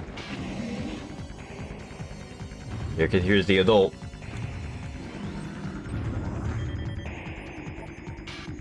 Supreme Predator of the Findrana drifts. She-Goths are invertible to most beam weapons. The crystals on their back absorb energy, which they fire back at prey. She-Goths have poor stamina. They hyperventilate after using their breath attack, making their mouth area vulnerable. The soft underbelly of a She-Goth is susceptible to a concussive blast in battle. They expel blasts of frigid gas to ensnare their targets. They also spawn a ramming and trebly their hapless prey.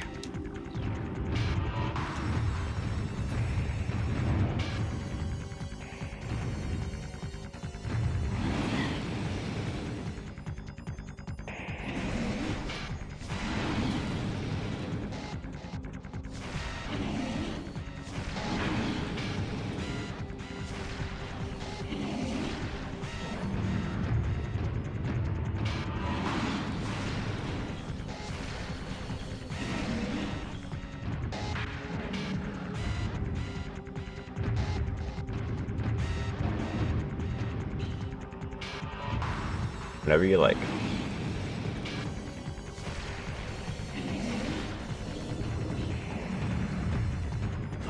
Ow.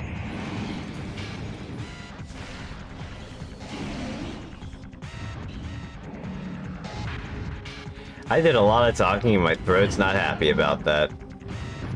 Oops.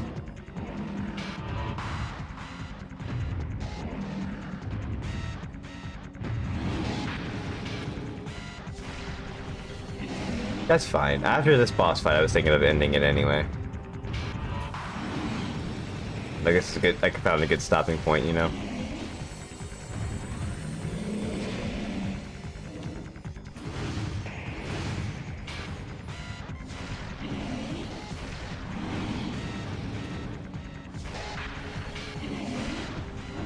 Wait, what did you say?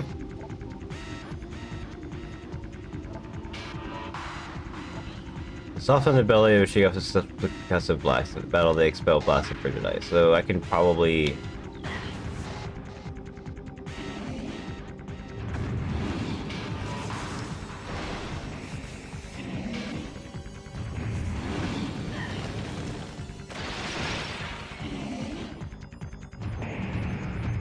Never mind, I got missiles.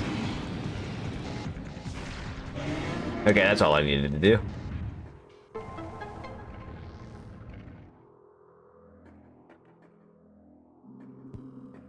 Ah.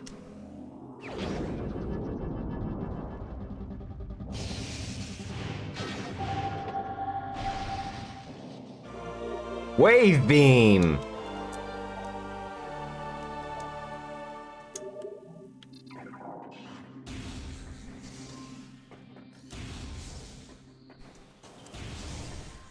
Can open purple doors.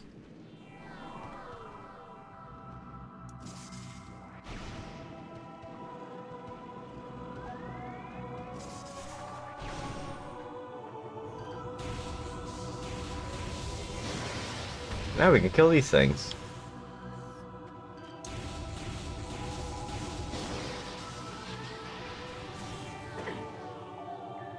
Which weren't here before. I don't think.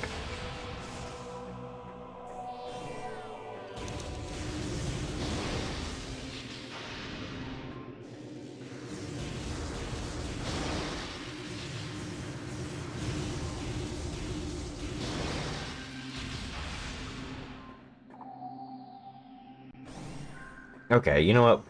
We're here. I think it's perfect.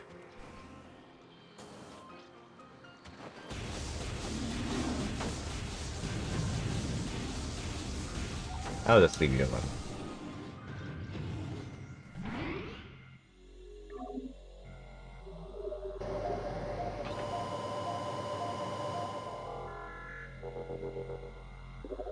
That's a good stopping point for me. I think. We did about 3 hours of this because we talked a lot. let's head over here.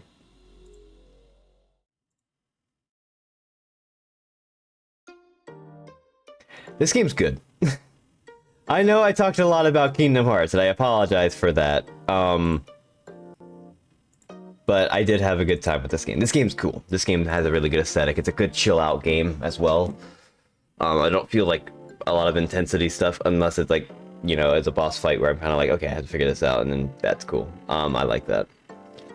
If you're not already following, please do. It helps me out a lot. I stream a lot of retro games. I also have a Discord if you want to get announcements when I go live and scheduling and all that cool stuff. Yeah. Tomorrow, I'll be playing Drakengard at 4 p.m. Eastern, so in about... oh god. Less than 18 hours, 17 hours or so.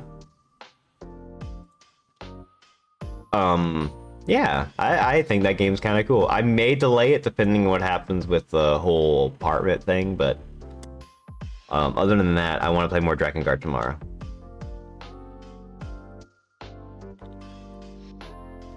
I know who we're raiding because I have to see this. I have to see more of this freaking game. We're gonna go raid Holly, heck maybe. She's playing Starshot. I was losing it every single time on this game. Because she was, because this game was like wild. Makes me want to play it. Which I might do myself at some point. We'll see. But I'm gonna probably like grab like a snack or something and chill out and enjoy my day off tomorrow as best as I can. As like my night as well. And let my throat rest as well. I'm getting over my cold. Yay! It's still coughing. Really bad, actually. So, yeah, we're gonna say hi to Holly. Thank you for watching. I hope to see you tomorrow. Saturday? Oh, I didn't mention what I was doing on Saturday.